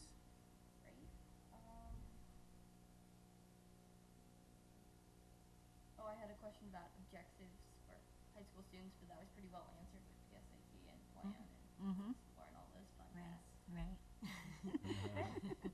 So, Great. that's my- Fantastic. And can I also apologize to both of you, because I understand you just got the packets today, and we will fix that, but Right. my apologies. This is a lot of, good, interesting information here, but it's, we will get it to you, I think by the Thursdays. Right, Yeah, that's what I Thursdays told 'em before the meetings. meeting, I would assume. Yeah, so, all right. So I would entertain, do you have any thoughts you want I'll to wait wrap for up the with? vote, and then Okay. Okay. All right, I'd entertain a motion. I move to adopt these focus goals for the next school year. Second. All those in favor? Aye. Opposed? All right, the action is approved unanimously. Now, Dr. McGee. All right, well, I'd like to say we'll get started tomorrow, except we've already gotten started. So, but we will get started tomorrow literally with a timeline and work plan and dealing with your questions. But I think this really is going to resonate well in the community. It already has, and people are eager to get started. And we look forward to the first quarterly report and the next few. And this is going to make a difference for our students, and that is why we're here. And I'm very proud of the work that everybody's put into this, but I'll be really proud when we can see some tangible results that really impact teaching and learning. So thank you, one and all, for your thoughtful comments, your insight, your support along the way. And this was truly a collaborative, great collaborative effort, so thank you. Thank you for your great work and leadership on it. I'm sure I speak for the board. All right, so we will move on to discussion item 10. This is on for discussion tonight. We'll be taking action at our next board meeting. It's an amendment to the superintendent's contract. And I'm just going to say one line, and then we're going to go to Dr. Bowers to help provide some informative details. But this is simply an amendment to our approved June contract, which assumed a start date of August 1st. And in fact, Dr. McGee, we were fortunate to have him here for several days in July. So, Dr. Bowers, if you could just walk through the proposal. So hopefully this is simple, and we did a reevaluation of the number of days that Dr. McGee was going to work in this first year here in the district, including days in July that the board wanted him here for board retreat, administrative retreat, and meeting the community in the middle of July, and looking forward to the end of June. The 213 days that's captured here better reflects the work year. Are there any questions for Dr. Bowers? None. Okay. Comments? So this should come back on action, as it's a change to the contract. It'll be on action as opposed to consent. I just want to say one thing, and that is, this is something we should have noted earlier, that he was going to have extra days with us. Right. And we do want to pay people for their work. Thanks. Thank you. Thank you. Yeah, well said. And I would also add that this was not an expectation that Dr. McGee come, although he quickly communicated that he was interested in being here for days of service, including the leadership event and meetings with board members. And we are very grateful for that, because you were doing that along with a full-time job Right. in New Jersey. So this is the right thing to do. It's just the math on the days actually worked. So thank you, Dr. Bowers, for your work.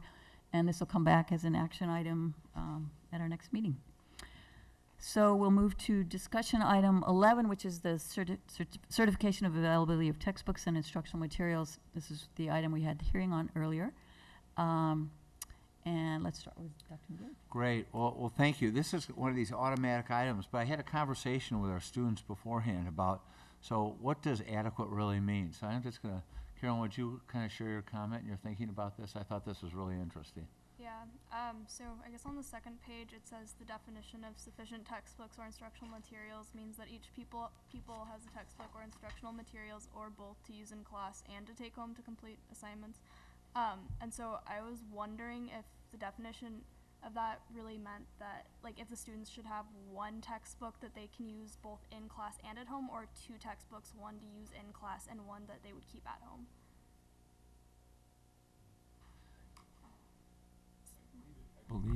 I believe it is both, right? You have in class and one that you have at home. So two separate textbooks. Yes. Okay. Well, Well, it, no, it can mean that having a single textbook issued that would be used both in class and at home, many school districts do not have the funds to buy a separate textbook for a class set. In Palo Alto, we've invested to allow students to take a textbook home, leave it at home, so it's not traveling to and from school, loading up backpacks, and then there's a set in the classroom to be used when the students are in school, And if they that- need to refer to the text. And that is for our core classes. It's not necessarily for every class that there's two textbooks. Or is it? It's not, is it? No. Go ahead. Go ahead, Rose. Oh, well, I guess I've noticed this mostly in the language classes. I know I'm in French class, and I know freshman and sophomore year we'd have to take the books to like home and then back to school. And I know a lot of students really complained about that, so I think it's worth looking into investing and purchasing a second set of textbooks for the language classes. And I know this is the same, and I think a lot of the Spanish classes as well. And I know it's sort of a privilege to have a second set of textbooks, but I think it's something students would definitely enjoy and be very grateful for. Yeah, I noticed this in the language classes. And then I think also in some of the, I'm not sure if this is throughout all the math classes, but I think I've noticed that classroom sets are kind of lacking for math. Yeah, for math. I've actually found that in almost every classroom I have been in, that the class set is where, I mean, obviously most of the textbook work is done at home, so there's emphasis put on having a textbook at home for kids. And then when you get to school, there's, my math class, there's 4 in the back. Our econ class has maybe 6. There's a handful scattered around in history. You normally have to share with someone or something. And it's really not that bad. It's in class, but it is not a 1-to-1 ratio. Well, and I heard that oftentimes the books in ARC or at Gunn, it's called the resource, the Academic The Resource AC. Center. Oftentimes those books are well, no, they're not highlighted. They're actually taped. I don't know if that's still true. I know there was complaints a few years ago, but maybe they're better. Maybe they look better in that they're not just taped with masking tape now. But Our AC books, they're, you can check them out so any student can use them, so they get significant more use than any other textbook. Yes. And people check them out for class. yes. So those do get destroyed very, very quickly. But I think that's the nature of their job, opposed to. Well, you know, they're utilized. So the academic resource centers, you know, the books are a little more battered. I know they're used a great deal, but Okay, thank you, Carolyn.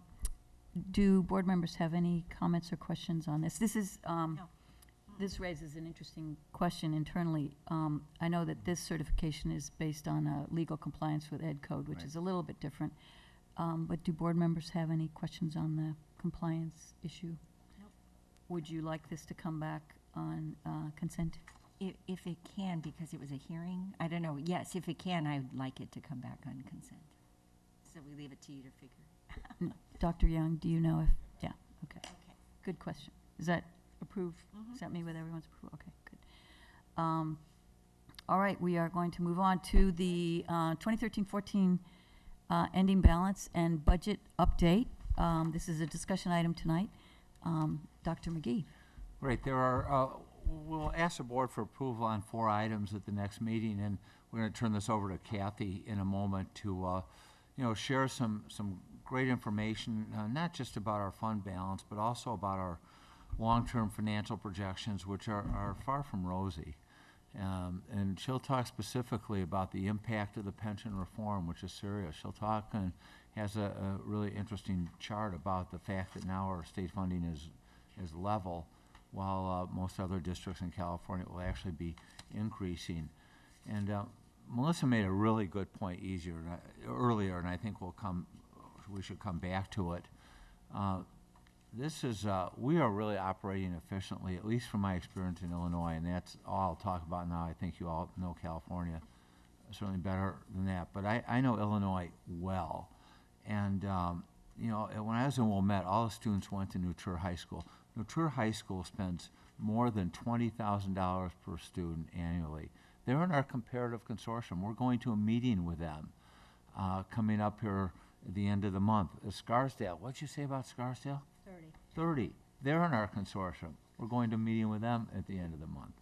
One of the top-rated high schools in Newsweek is the Deerfield Highland Park System. I think it's community consolidated, some number there, 211 or something, or I can't remember what the number is. But Deerfield and Highland Park High School, $20,821 per student.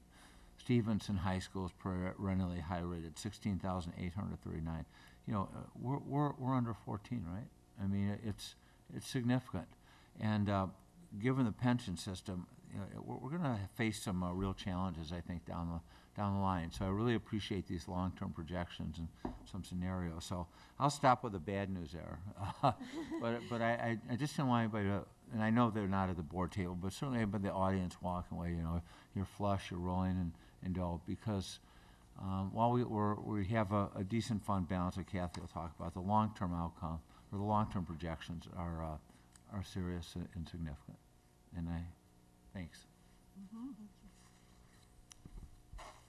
Thank you, Dr. McKee. So this is the district's budget development and financial reporting calendar. We're in August-September timeline, so tonight we'll present the property tax projection from the county and also provide budget changes to our current year's budget. So tonight we'll share the ending fund balance for last year, which also is the beginning fund balance for the current fiscal year. And we'll provide update to property tax projection and also any other changes in the budget. We'll also take a look at what's on the horizon, particularly with the pension cost increase, how that's going to impact our budget in the next 6 years. So first, on the ending fund balance, our books are closed. The middle column reflects how we ended the year with. Our focus is the last line here, line 9, which is our restricted undesignated fund balance, which can be used to mitigate future budget cuts. So after we close our books, we have $7.2 million in that account. And compared to our projection in June, or May and June, that's an improvement of $159,000.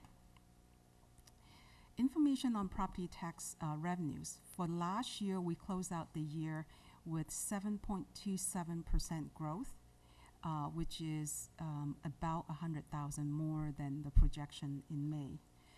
For the current year, in June, when we adopted the budget, we used 3% growth. Now that we have the first estimate from the county assessor's office, the projected growth for the current year actually will be 6.36%, again, estimate. So compared to the 3% in the budget, this is an increase of $4.4 million more. This table shows the breakdown of property tax growth in different categories.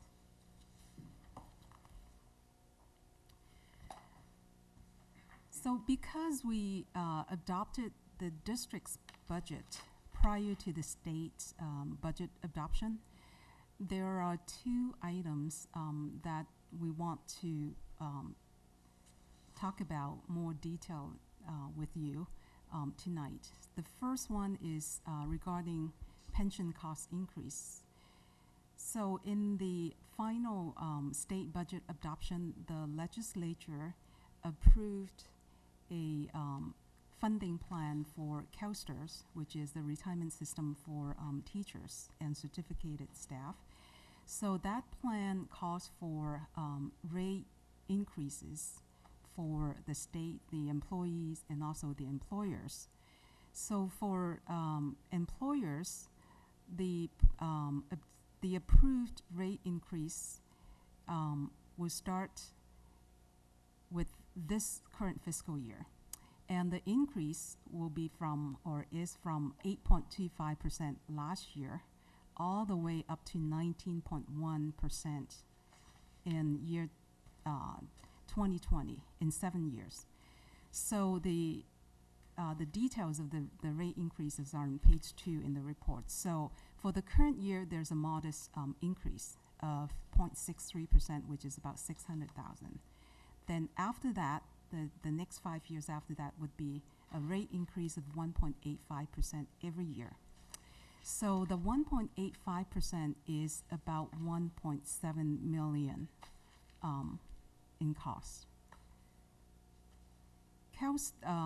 CalPERS, which is the pension system for classified employees, we also received estimated growth rate increases from the PERS board for the next 7 years.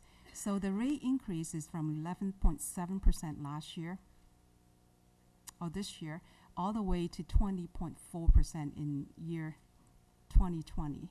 And that rate increase is an average of about 400,000 increase in cost each year. So when you combine these two pension plans together, the impact to the budget is, for the current year, increase of 682,000, which is about 0.4% of the general fund budget, 0.5% of property tax revenue for this year. Then the next 5 years is a total increase of 2.1 million each year. The 2.1 million is about 1.1% of our total general fund budget and 1.5% of the property tax revenue. So this is the next 5 years increase is a very significant increase to our budget. 2.1 million increase each year equates to 1.1% of our general fund budget and 1.5% of our property tax revenue. Then the 7th year, the increase is a little bit lower, but still, another million increase, which amounts to 0.5% of general fund budget and 0.7% of property tax growth. So what that means is it now will take anywhere from 3 to 4% more, close to the 4% increase in property tax revenue in the next 5 years to cover, all the projected increase, cost increases, just growth teachers, step and column costs, and pension cost increase. So in the next 5 years, it takes, up to 4% increase in property tax revenue to cover all these cost increases. So prior to that, it takes about 2 to 3%. Now it's more, like 4% to do a rollover workload budget. The second item in the state budget, in the final adopted state budget, has to do with restricting school districts' reserves. So in the budget trailer bill, there's a provision beginning with next school year that school districts need to substantiate any fund balances in excess of the state required reserves. So for PAUSD, the state's required reserve is 3%. There's also another provision if the rainy day fund proposition passes in November, the restriction would be up to two times the reserve. So for PAUSD, it means our reserve is capped at 6%. Now there is, exemption that we can file with the County Office of Education, for 2 consecutive years. But in any case, this is the restriction that's included in the proposition. So at the last meeting, our board had discussion about this this reserve cap provision. The board had a lengthy discussion, and also the board will also vote to pass a resolution to oppose this this provision. So, next slide, please. So as you can see, this provision is problematic for Palo Alto. We have a basic A reserve policy that calls for 10% as our reserve, and currently we have 18.6 million, which is 10%. So we're fully compliant with the basic A reserve policy. So there are reasons, for the reasons that are listed in the resolutions, which the board will again revisit later at the meeting. There are reasons why PAUSD needs a reserve that's higher than the state recommended 3%.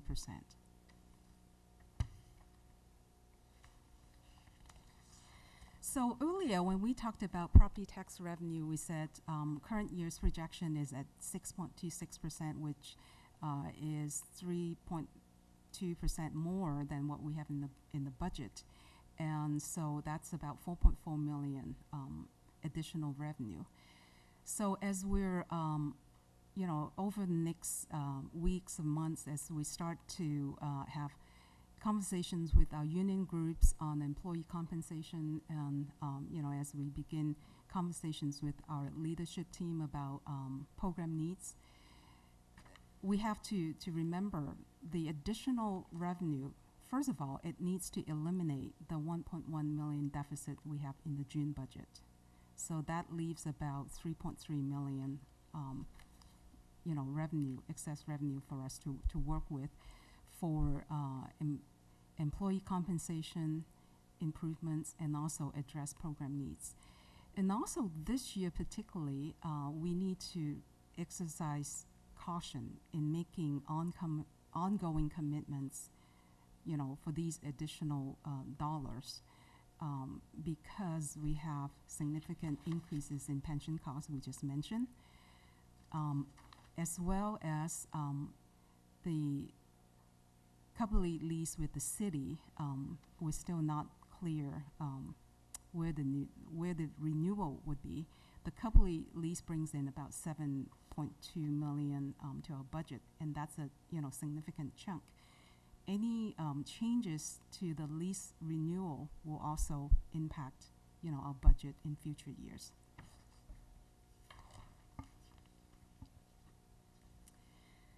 So we now move to take a little time analyzing our revenue sources and the revenue trends. So this chart shows sort of our revenue comparison from 2008. And as you can see, the red portion represents our property tax revenue, and that accounts for about 71% of our budget. And then the for state and revenue, now it accounts for less than 10% of our budget, and then the rest are all local revenues. So we're really moving towards a really community-funded districts.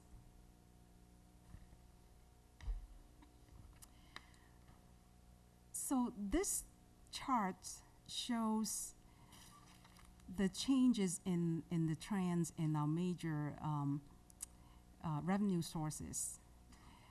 What I want to illustrate on this chart is, on this chart it shows the state revenue, which is represented in orange, the orange line, and you can see how the state funding source has dropped from about 17 million in 2008 all the way down to about 10.7 million, in the current year. And so that drop in revenue is primarily due to the fair share reduction that was imposed, on the district beginning with 2009, because the states we're in an economic downturn that.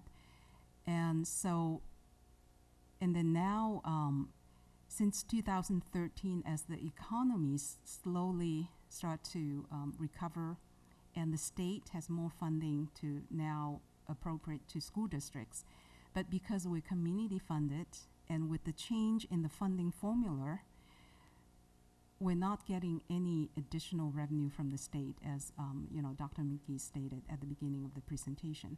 So from this point on, our state revenue will be flat. You can expect in future presentations to see our state revenue staying at about the 10, 11 million level. The other revenue source I wanted to highlight also is the federal revenue, which is the green line. And you can also see relatively flat. As a matter of fact, the federal revenue source has dropped a little as well.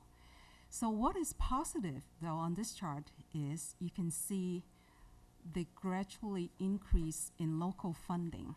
So you see partial tax, which is the blue line, right, which now we're in the third series of the partial tax, has grown from about 9 million in 2008. Now it's over 12 million. In our current series of partial tax, we have a 2% escalator, so it's steadily increased stream of revenue source.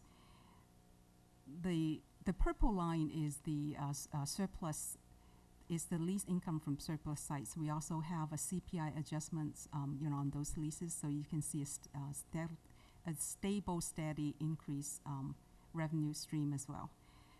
And then the last one is the red line represents the PI funding, and you can see PI funding has increased from a little over 2 million now up to 5 million, which is more than double. So again, it shows the community support to education. If you look at partial tax support to partial tax, continue donations to PI and PTA from our community, from these revenue streams. So this is the table that shows the numbers behind the line chart. But I want to highlight 4 numbers on this chart. So the first one is it shows our total revenue growth over the last 6 years is 16%. And during the same period, our enrollment has grown 11%. So if you take that into consideration, the revenue per student has grown only by 5% over the past 6 years. Now, so that is still very good. Actually, prior to 2012, if you look at the revenue per student, you see a drop every year until the economy turned in 2012. Then we see the revenue growth start to pick up. So that's good. But if you compare that to the CPI growth in the past 6 years, which is 13%, you can see, our revenue growth is nowhere near in the inflation growth.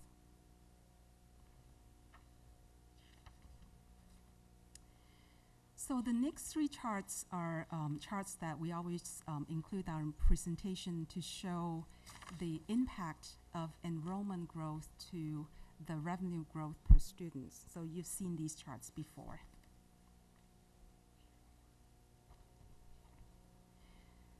So also, in every budget presentation, we've also updated our multi-year projection. These are the assumptions used in the multi-year projection, which is on page 11 of the report. And again, in our projection, we're very conservative in our revenue projection. We continue to use a 2% growth of property tax.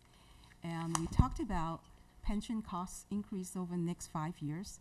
And because of that reason, you see that in our projection, we have deficits budgeted or projected in the out years. So we always end our presentation with, again, reminding ourselves what are the budget uncertainties for us. Again, property tax growth, we won't know until the year is over. Enrollment growth, at the next meeting, you'll receive the report for the current year's enrollment.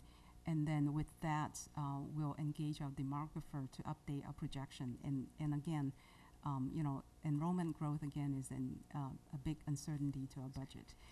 And then the Copley lease we mentioned earlier, the lease expires at the end of December. We're in the process of negotiating with the city. The lease brings in $7.2 million in revenue, and that's roughly about 4% of the budget. So any changes to the lease renewal will have a very significant impact to our budget. So that's the end of my presentation. I'm happy to answer any questions. Thank you, Ms. Mack. Rose, do you have any, should we start with you, or do you want to be at the end, or? I'm only Are you? 3 weeks into econ, so. Perfect time for questions. Yeah, I don't want to put you on the spot. Impressive report, a lot of numbers, much larger than most students would have guessed. But Yeah. a lot of information. I think that's it for me. Okay, Thank you, Rose. I'll look back your way in case you have. So we're starting this one with Ms. Townsend. This is discussion tonight, so it'll come back for action next time. Well, let me just start with your highlights. I mean, it's really stunning. I mean, I don't think there's ever a time that I don't feel like we're out of hot water. So, Ms. Mack, as a result of the new pension payment costs, so this year, 2014-15, $682,000 increase this year, but for years starting 15-16 through 19-20, $2.1 million from our general operating fund because of the new budgeting and law on the state level. That takes your breath away. That is fundamental. I mean, that just changes a healthy budget into something that's really troubling. But it is what it is.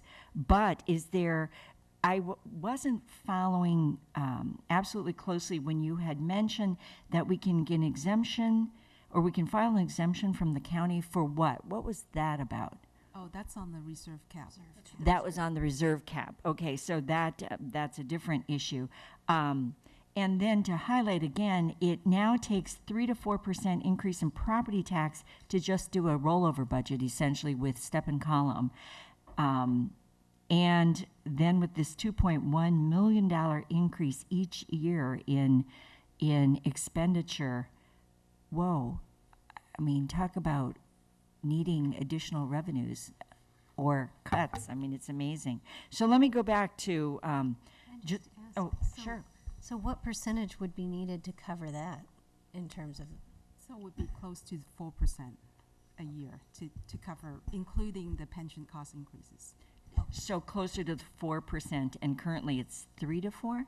So Well, I don't understand is that. anywhere from 2 to 3%, depending on enrollment growth. Oh, I'm sorry. So it takes 2 to 3% for the rollover, and it's more 3 to 4 for the additional 2.1 million. Okay, thank you. That's good.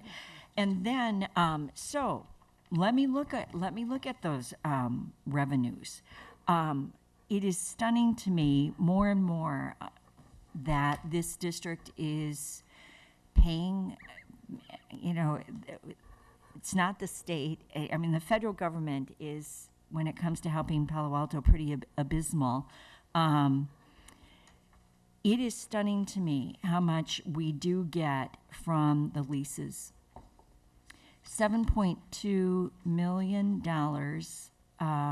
for the one lease itself, that's the city lease, and then there's the additional leases, of course, from our... Right, Garland and Fremont Hills. Okay. So I'm not sure people in the community realize how much from the utility tax and for these leases that this district gets. 7.2, that's a huge amount of our budget. And given, thank you, Dr. McGee, comparing some of your school districts in Illinois and what they're paying per student as compared to us. I mean, we do really well, but there's only so much you can do on limited money. So despite those wonderful, celebratory, it's not the end all and be all, but I love that Newsweek acknowledged the excellence of our two high schools. But folks, that doesn't come with no money here. And when we're looking at this $7.2 million for the for that lease for Cubberley, that's substantial. That's a huge, and that utility tax, which I happily pay, but I do like that it does pay for our wonderful schools. I also do want to, I don't know what went there. I also did want to point out again this parcel tax, again, community funded. The utility tax is community funded. The parcel tax, which again, we would need to renew again. We would have to go out to the community again. We can't thank this community enough for its investment in its students. And I do hope that people, and given Dr. McGee's visits with the second cup of coffee with all the schools, that hopefully we'll get some second cup of coffees in other venues for all those people who don't have children in the schools, because they as much are supporting our schools as our parents are. So let me just look at one other thing. The PI funding. This is stunning. Now, how much money is being raised by a volunteer organization to support our schools? It's been significant, can only go to staffing, just fundamental. What isn't on here, and let me ask about this, Ms. Mack, we do not include PTA fundraising in our budget, do we? Because that's separate. Or how do you handle that? So for this revenue trend slide, and also the table showing that the revenues, we did not, the next one, and for also numbers in this slide, we did not include any discretionary revenues, meaning monies that schools receive from PI, from PTA, from any other donations, because what we want to paint in this picture is the recurring revenues to fund the overall operations, not including expenditures and programs that are discretionary, or the budgets that are discretionary at the sites. So I guess just highlighting that the PTAs also raise a great deal. I mean, your point was we are getting increasingly community funded, local funded, and you have been here long enough to see this trend, continue and continue and continue. We're not relying on the state like we once were. There's even less in federal funds. So community support is ever more important than ever before. And you've really shown this in your charts. Everything from our, again, parcel tax, bond is separately, utility tax, all of these things. I mean, we thank the community for this. So let me ask, with regard to the 2013-14 ending fund balance, if I can go back to that chart, I have it called chart 5. Oh, no, it was the end of the, we have, well, actually, I was working off of the unaudited actuals, and I was looking at the $183 million total revenues. So these are will we see another final on the 2013-14, or is this is our final? This is the final closeout. Okay. All right, so in terms of total expenditures, we listed 182 in expenditures and we brought in revenues of 183. Is that, looking at this document? Were you looking at last year or this year? 2013-14 unaudited actuals. So on slide 5, it shows, on the screen here. So it shows we had 183 million in income. We spent 186.8 million in expenditures, and our ending fund balance. So for our discussion, we've always focused on line 9, which is the undesignated unrestricted fund balance of 7.2 million. Okay. Could you explain when we have income of 103 and expenditures of 186, how is that possible and how do we handle that? Right. So remember last year we gave a 4% on salary schedule raise and a 2% off salary schedule raise. So that amounts to about 2.6 million, right? That's part of the 3.6 million deficit there. And also, another thing that happened, if you compare line 8, which is the restricted fund balance, you see a decline in the restricted fund balance, meaning we're spending carryover funds. So the carryover is also, when you spend carryover funds, it's also shown in the in line 6 as sort of, you don't have revenue to support your expenditure. It comes from fund balance. And so when we're talking about the 2 to 3% property growth necessary to roll over in order to extend the budget. So if we would look at that 186 and work from there, right? And another 2 to 3% in order to have a carryover budget. So every year, when you roll over budget to next year, it takes about 2 to 3% property tax revenue just to cover, your enrollment growth, expenditures, your step and column. So right now, our property tax revenue is at 135 million. So 4% would be 5 million, 5.4 million, roughly, right, from year to year. So how you do this on the spot is always miraculous. Thank you, thank you. And you don't break a sweat, so that's really good. Those are my questions for right now. Maybe others have some, and I'll come back. Right. Thank you very much for all your work and trying to help us see the larger picture of what's going on here. It's a very sobering picture. Am I recalling correctly that last year the county also took away some funds for particularly special ed services? We've had to fold that into our budget as well. Mental health. Mental health. Was it the mental health funds too were being taken away from county paying for those, and ended up local districts had to cover those costs as well?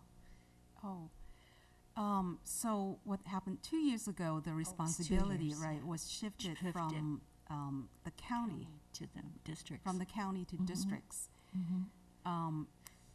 So there are also the revenues also transferred to the school districts. However, the revenue transferred is not enough to cover the cost of That's what I thought. providing mental health services. Is money only going away then? State as well. And with this district reserve cap, which I know was entered at sort of the 11th hour into the budget, that was disturbing in terms of limiting how much districts can put in their reserves, meaning right now we have this policy to put in 10%. That would have to go down to 3%. Well, 6% To if 6%. they, if you can prove that you need it, right? And then only for 2 years, right? So if if the proposition passes in November, then the requirement will kick in with the 15-16 budget. However, school districts can apply to County Office of Education and, ask for a waiver to have reserve, exceeding the cap. So school districts can do it for 2 consecutive years. So the worst case scenario, we don't need to comply until 17, 18. So we have 2 years, 15, 16, 16, 17, we can file waiver. And then you could only apply for a waiver 2 years, and then after Right, that, 2 years in a row. you'd yeah. have to go down to the mandatory minimum. Right. Unless Now, we that's exceed it. contingent upon the state depositing money into a rainy day fund. Right. So this rainy day fund, which now is Proposition 2, it's been named, that has this sort of trigger in it, embedded in it. Right. So none of this kicks in if that doesn't pass. So if that doesn't pass, then currently in the law, we just need to explain why we need reserve that's higher than the 6% or the 3%. Is that what we have to do now? Starting with 15-16 budget. Okay. I mean, and the keeping this amount of reserves is not unusual. How much does the city of Palo Alto keep in their reserves? Didn't you say 15% or about? 15%. So we're lower than that at 10%. And this was one of the only reasons we weathered the economic downturn years without having to lay off teachers, right? Having that reserve there. And I would imagine with the new state standards, there's probably going to be some new major textbook adoptions coming down the pike. Yeah. I'm looking forward to supporting the resolution later on in our conversation soon. I think smaller districts in particular are going to be really hit hard with that. I mean, if they have to replace a roof or a bus, they'll be out of luck. Okay, sobering. And Ms. Townsend asked my other questions, so thank you. Thank you, Ms. Mack. I just want to big picture this because I think there's a lot of numbers. It's easy to get lost in those numbers. Just going back to what I said before, we have less than $14,000 per student. School districts that we're competing with have $20,000 or $30,000 per student. Our per student funding has actually gone up a little over the last year, but the CPI has been rising faster than that. So the CPI has been, which is the Consumer Price Index, has been rising at 13% over the past 6 years, but our per student funding's only risen 5% over the past 6 years. So in fact, not only do we have less money than the school districts that we're competing against per student, the spending power that we have per student has gone down.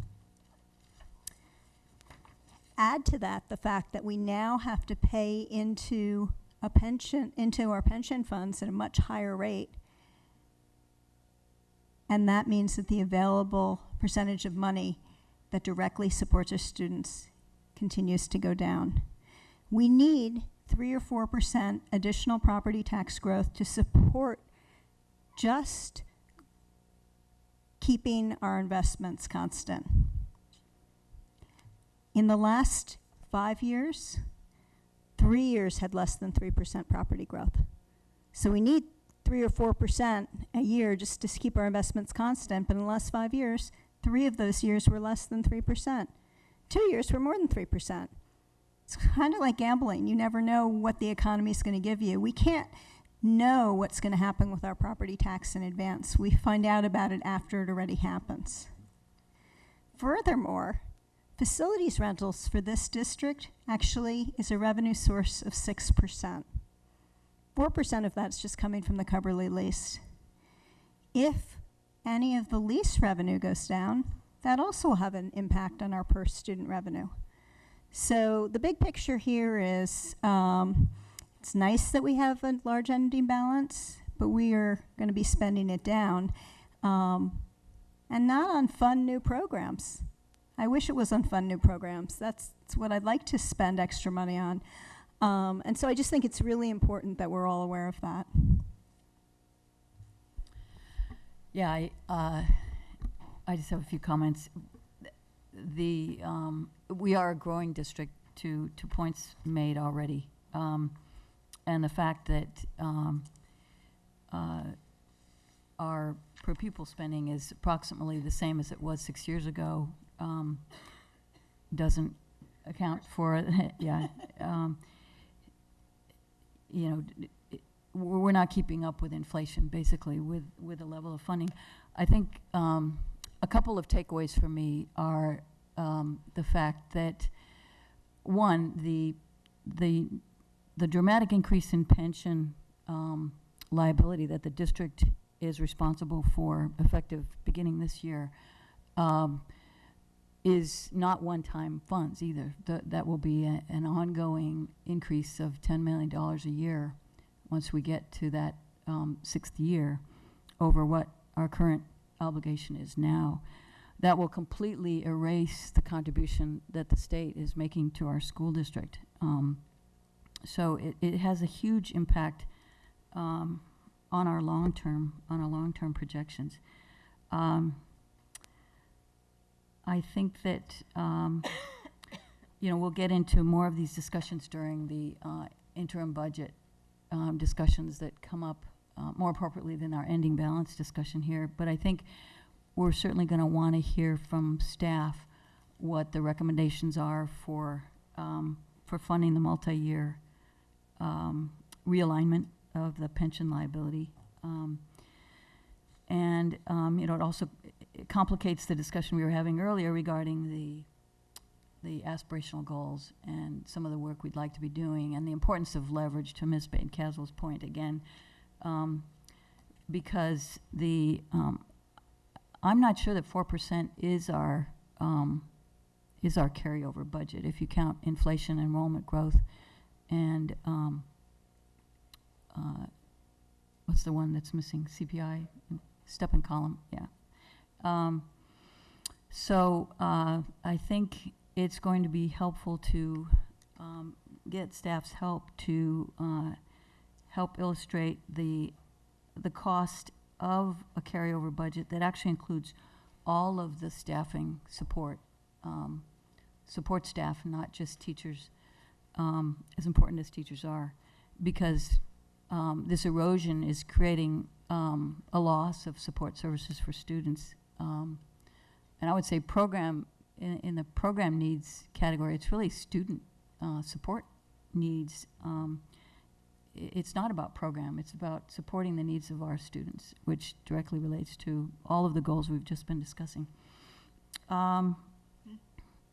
The other thing, which seems,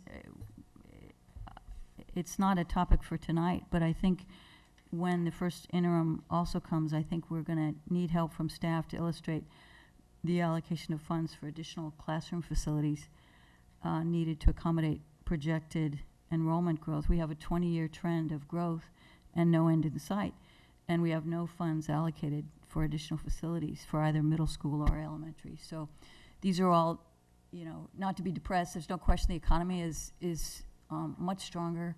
We have a strong economy. The property tax revenues are strong, but we have these elements of drag, to use an aeronautical term, but that really create a sobering effect on the long-term promise of those additional property tax funds. So Dr. McGee, do you have anything you want to add? No, first of all, I just wanted to thank Kathy. This really told a powerful story, and you laid it out very nicely, both with words and numbers. No, just sobering, eroding. I mean, drag. This is it, but you know, it impacts students, and I know our students had to leave to go do their homework, and I'm walking out the door I'm thinking, you know, what will it be like for these, you know, elementary students we saw, you know, last night, right? What's their future going to be like? So we have to, you know, fight to preserve every nickel of revenue, maybe look for other sources. They're hard to come by. But no, I thought the comments of the boards were telling, and we do have some staff work to do and show how we can tighten our belts. But this is really a critical time, I think, for certainly Palo Alto, probably California in general. But we thank you for, you know, enabling us to make sound decisions with this kind of information and this kind of narrative. Thank you, Ms. Mack. This will come back for action despite our broader discussion. We will be taking action on the ending balance specifically, and then the first interim.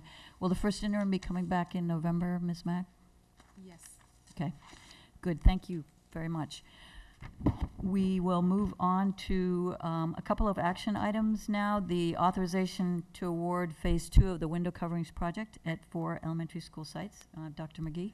Right, this was previously presented, and I do appreciate being in California a lot, that we might not have this problem in Illinois. But we actually, in order to use some of the technology, we need to darken our windows. And so we are looking for some window coverings that provide some filtering of the intense sunlight.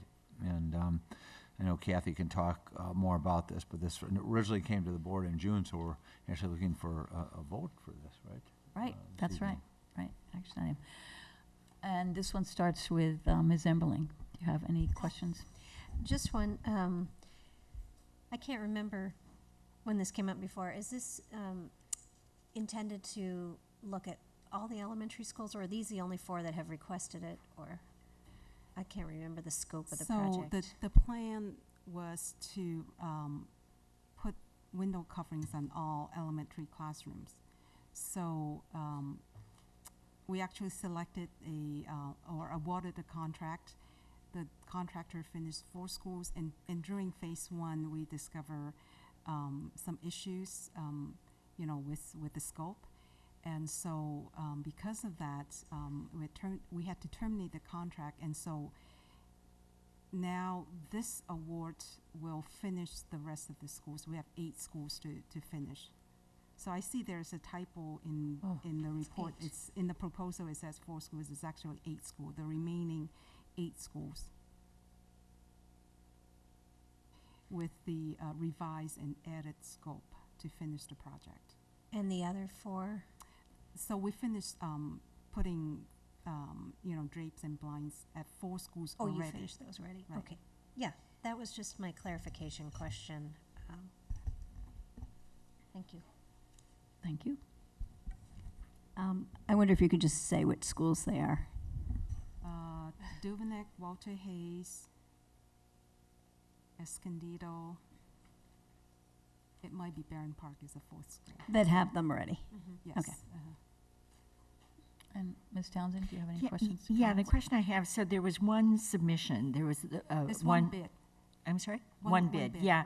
right. But it was interesting, you said the bid was evaluated, the bid amount of $385,000 is in line with the pre-bid estimate. So who does that pre-bid estimate? It's our facility department. So for every bid that we go out, we have to do an estimate, so we can Have kind a of, baseline right, for assess, something. right, Assess when the it. bids come in, whether it's reasonable or not. Yeah, great. All right, you know, I'm looking forward to voting on it. All right, I would entertain a motion. Yeah, so I would move that we accept the $385,000 bid with a 10% change order allowance for the Pinguelo construction. Second. All those in favor? Aye. All right, the motion is approved unanimously. Our last action item is for the resolution on the local reserve caps, which we just had some discussion on. Dr. McGee, do you want to tee this up? Sure. I don't have much to add other than that if we had any doubts at the last meeting, I think maybe they were put to bed with the presentation this evening. So I do like the language of this, though. It's not to support another laws to Generic. repeal or substantially change the language of SB 858, which I think is the right way to go on the resolution. Okay. I just have one clarification question, not to wordsmith too much, but in the resolution, third from the bottom, where it says, the Board of Ed at PAUSD currently maintains a reserve of 10% in the Basic Aid Reserve Fund. And then there's our policy listed there. I'm just wondering if we can use the policy language. The Board of Education of PAUSD has a policy that states, and then this first line in the third paragraph of our policy, the basic aid reserve will be equal to 10% of the general fund budgeted expenditures. Because there's been so much question in terms of what percentage is in everybody's reserve, I just think it would be nice to use the policy language that the board adopted. Yeah. Can you repeat that exact language? Did you write it down? Oh, it's or- here. yeah. It's on the first sentence of the third paragraph on the policy. It just says the basic aid reserve will be Right. equal to 10% of the PAUSD general fund budgeted expenditures. And you want to it's pretty- insert that in that I just would like whereas to that. use that instead of currently maintains a reserve. I think it just lends it some gravitas to say we have a policy that states X. So I would just remember that we had a board policy on reserves that for years we didn't abide by. And so if we change to that, I think we have to say, and we maintain that. Well, let's see, what does it currently say? Currently maintains a reserve Well- of 10%. Okay, but Will be that may be equal too to much the- information for everybody else. Right, so then I'm saying maybe we That's just true. keep it how it is then. Okay, I just like, since we have the policy language, just to use the policy language, just because there has been so much controversy around how much percent is in every district's reserve. I have a friendly. Yes. Would it work to insert the word policy either before or after reserve? It's fine. Maintains I a just think policy reserve of 10%, is that what you're saying? currently has a policy that states PAUSD maintains a reserve of 10%. Is that what you mean? Just inserting the word policy into it. Or you could just say, It would per be- our policy. I didn't mean to wordsmith on the days. I just thought we have a policy. Why don't we use the sentence from the policy? And normally I wouldn't say anything about that, I would agree, except if you looked historically, we weren't able, or we didn't always follow that policy. But we now will We from are now on. But we will from now on, but So, but we don't need to write Well, that. we could That's make too it much both and information. too. I mean, we could put in another whereas, just, maybe that's the easiest way to do that. yeah. Does that work, Ms. Emberling? That's fine. And board members, does that work for you if there's just an additional whereas? Just so we're all really clear in that we're Keeps us within wordsmithing on the two dais here. pages. Okay, Yeah. then that's fine. And Ms. Baton-Caswell? I like the Oh, yeah, I policy. think that's fine. So inserting that Yeah. sentence in addition. Okay. Okay, yeah, I like that, actually. It's just stronger. It is. I think All it's right. good to have both. Good, good. Okay, good deal. So do you Anything wanna else? move it then? Okay. Yeah, I'll move. Okay, good. I moved that we do the window coverings. Wait, okay. Because I was on the, okay. All right. I move that we support this resolution objecting to the restrictions on reserves that a school district is allowed to carry. Second. All those in favor? Aye. All those opposed? No one. It passes unanimously. All right, thank you. That moves us to board member reports, correspondence, board operations recognition. Would you like to start us off, Ms. Townsend? Sure. The BPRC will meet on Thursday. I guess it's our first of the new year, and we're going to be looking at the protocols themselves. We're going to be discussing protocols for future meetings of BPRC. If you look at some of the historical documents, we don't quite follow what things have changed over time. So the committee is going to take a look at that, make recommendations, and then we're also looking at a district-sponsored social media policy, and then some of the other items that we've looked at in the past, lining up a future steps on these things. So I think most of our time will be spent really on protocols, but also cleaning up some of the work that we didn't finish before and what our timeline is on it. Ms. Emberling, anything else that you can think of? We'll see. Okay, so, and then we have, we're trying to also regularize our meetings. We have a schedule of calendars, a calendar for our meetings, and hopefully we'll get the rest of the protocols into that calendar as well. But we'll work on that Thursday from 1 to 3 is our scheduled meeting. Okay? That's it. Thank you. You're welcome. And thank you and Ms. Emberling for You're welcome. getting that all With organized. pleasure. And Dr. With McGee. pleasure yet. Yeah. Excellent.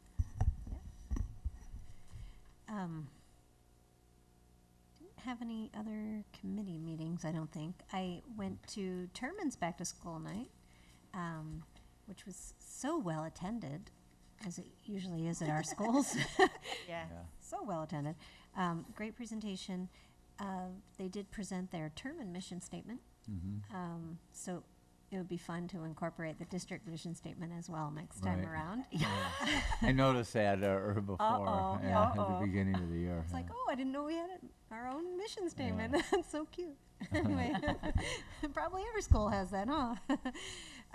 But no, it was great. There was a lot of excitement back to school night. And I'm looking forward to attending my first second coffee this week.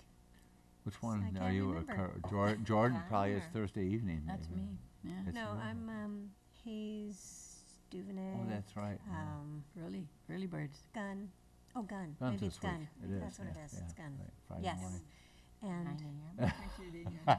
also, the president of the PTSA invited me to their first meeting that evening, also to answer any questions people might Oh, have great. or At Hayes? say a few Or words. or At at Gunn? At Gunn. Great.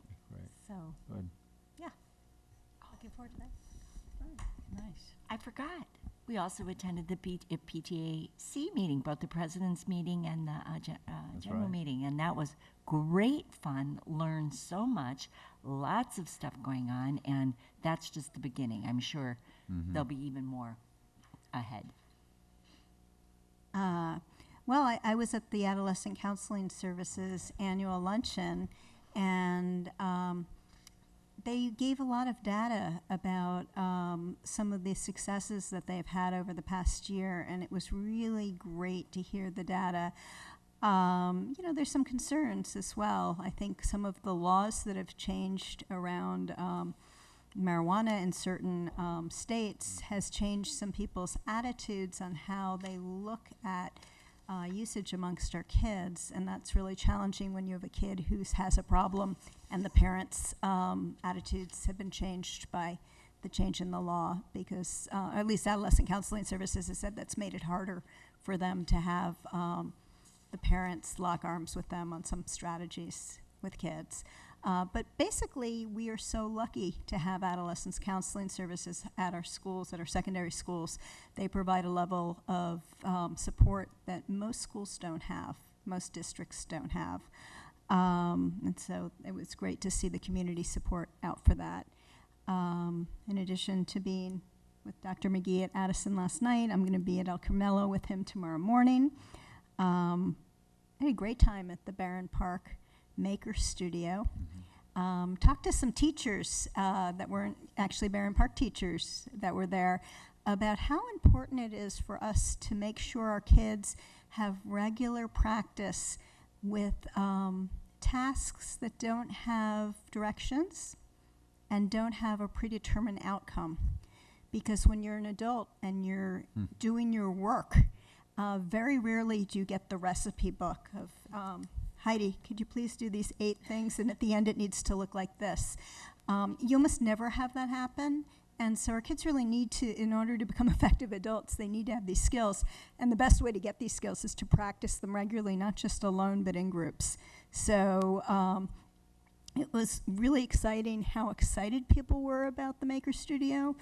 I looked at it and said, gosh, I wish we just had this in every classroom.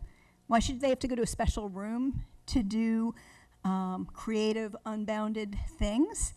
But because that's different than traditional classroom direct instruction kind of teaching, it may make people more comfortable to be able to go somewhere and have extra support in teaching that way. And if it's successful at Barron Park and we are able to spread it to other places, maybe we'll actually see it across the district in classrooms, not just in a special place that you go. But it is very important that we figure out how we measure the success of this kind of effort. I was at Duveneck today and heard some kinders sing to their parents at the end of the day, and it was lovely. These things go on all the time in our schools. If you happen to catch them, it's really lovely. I want to make sure that I give a couple of details to the to an invitation that everybody in our community is invited to. The Dartmouth Silicon Valley Club is doing a panel discussion on the future of education, in the future of technology in education, and how we prepare kids for jobs that don't exist. Dr. McGee is going to be on that panel, and so will Dr. Michael Kirst, who is the president of the State Board of Education. It is on September 30th at 6 p.m., and I will make sure that the PTAC has a blurb that they can send out to the community so everyone can be invited to this. So does that mean all of our alma maters have to come forth with education forms and we invite the community? Absolutely. Okay, University of Wisconsin, let's call the challenge. The challenge is out there. Throw it down. Cheese off. Throw it down. Yeah, it reminds me to thank all of the PTAs at all the schools for their help in facilitating the second cup of coffees. They have been terrific. And Susan, if you could pass that along to your team, we do appreciate it. There will be a regional housing mandate committee at the city chambers from 4 to 6 this Thursday. That's the committee that's kind of working. There are 2 board liaisons who are non-committee members, and it relates to the progress on the housing element. It's similar to something you're doing. And then I did want to, as Ms. Baton-Caswell said, ACS, there is an ACS, Adolescent Counseling Services correspondence letter in the packet tonight, which provides a lot of data, which they do annually, on the services they provide to our students and the districts they serve in addition to Palo Alto. And the number this past year during 2013-14 was over 3,779 students. They also received the Charity Navigator 4-star rating award, which I wanted to congratulate them on. And again, we have so many outstanding partners that support our students and our district, and just a nice chance to thank Adolescent Counseling Services as they had their appreciation lunch this past week. And one last shout out to Magdalena Fittorio and Smita Kolhatkar at Barron Park. The principal, the principal and the technology guru at Barron Park for not just the Maker Studio, but just a continuing thread of innovative ideas and support systems at that elementary school. So, yeah, the Maker Studio was fabulous, very energizing, fun to be there. So, do you have anything you want to add? I just want to thank the board for the vote tonight. I know that was important. Just reiterate my appreciation, but also how much you get out in the community. I mean, I've worked with a lot of boards, and you're so active, and I know people really appreciate it. The faculty appreciates it too. Just seeing you around it and being around it's just such a great way to keep connected. And this has been, I've learned a lot since I've been here, but this has really been something that's really struck me, how much I've learned from you, and just seeing you model, really good thinking and good behavior, but just being able to connect. It's a sense of connection with the community is really unlike anything. I've been in some great places and seen a lot of others, but this is really special. And I know we'll be losing a few members. We have a education session tomorrow night for coming board members, but I hope they, whoever it is, they're all listening and taking lessons, because this is terrific working with you, and I really, really appreciate all your support. Thank you. What a nice ending. All right, so I am an early 9:22.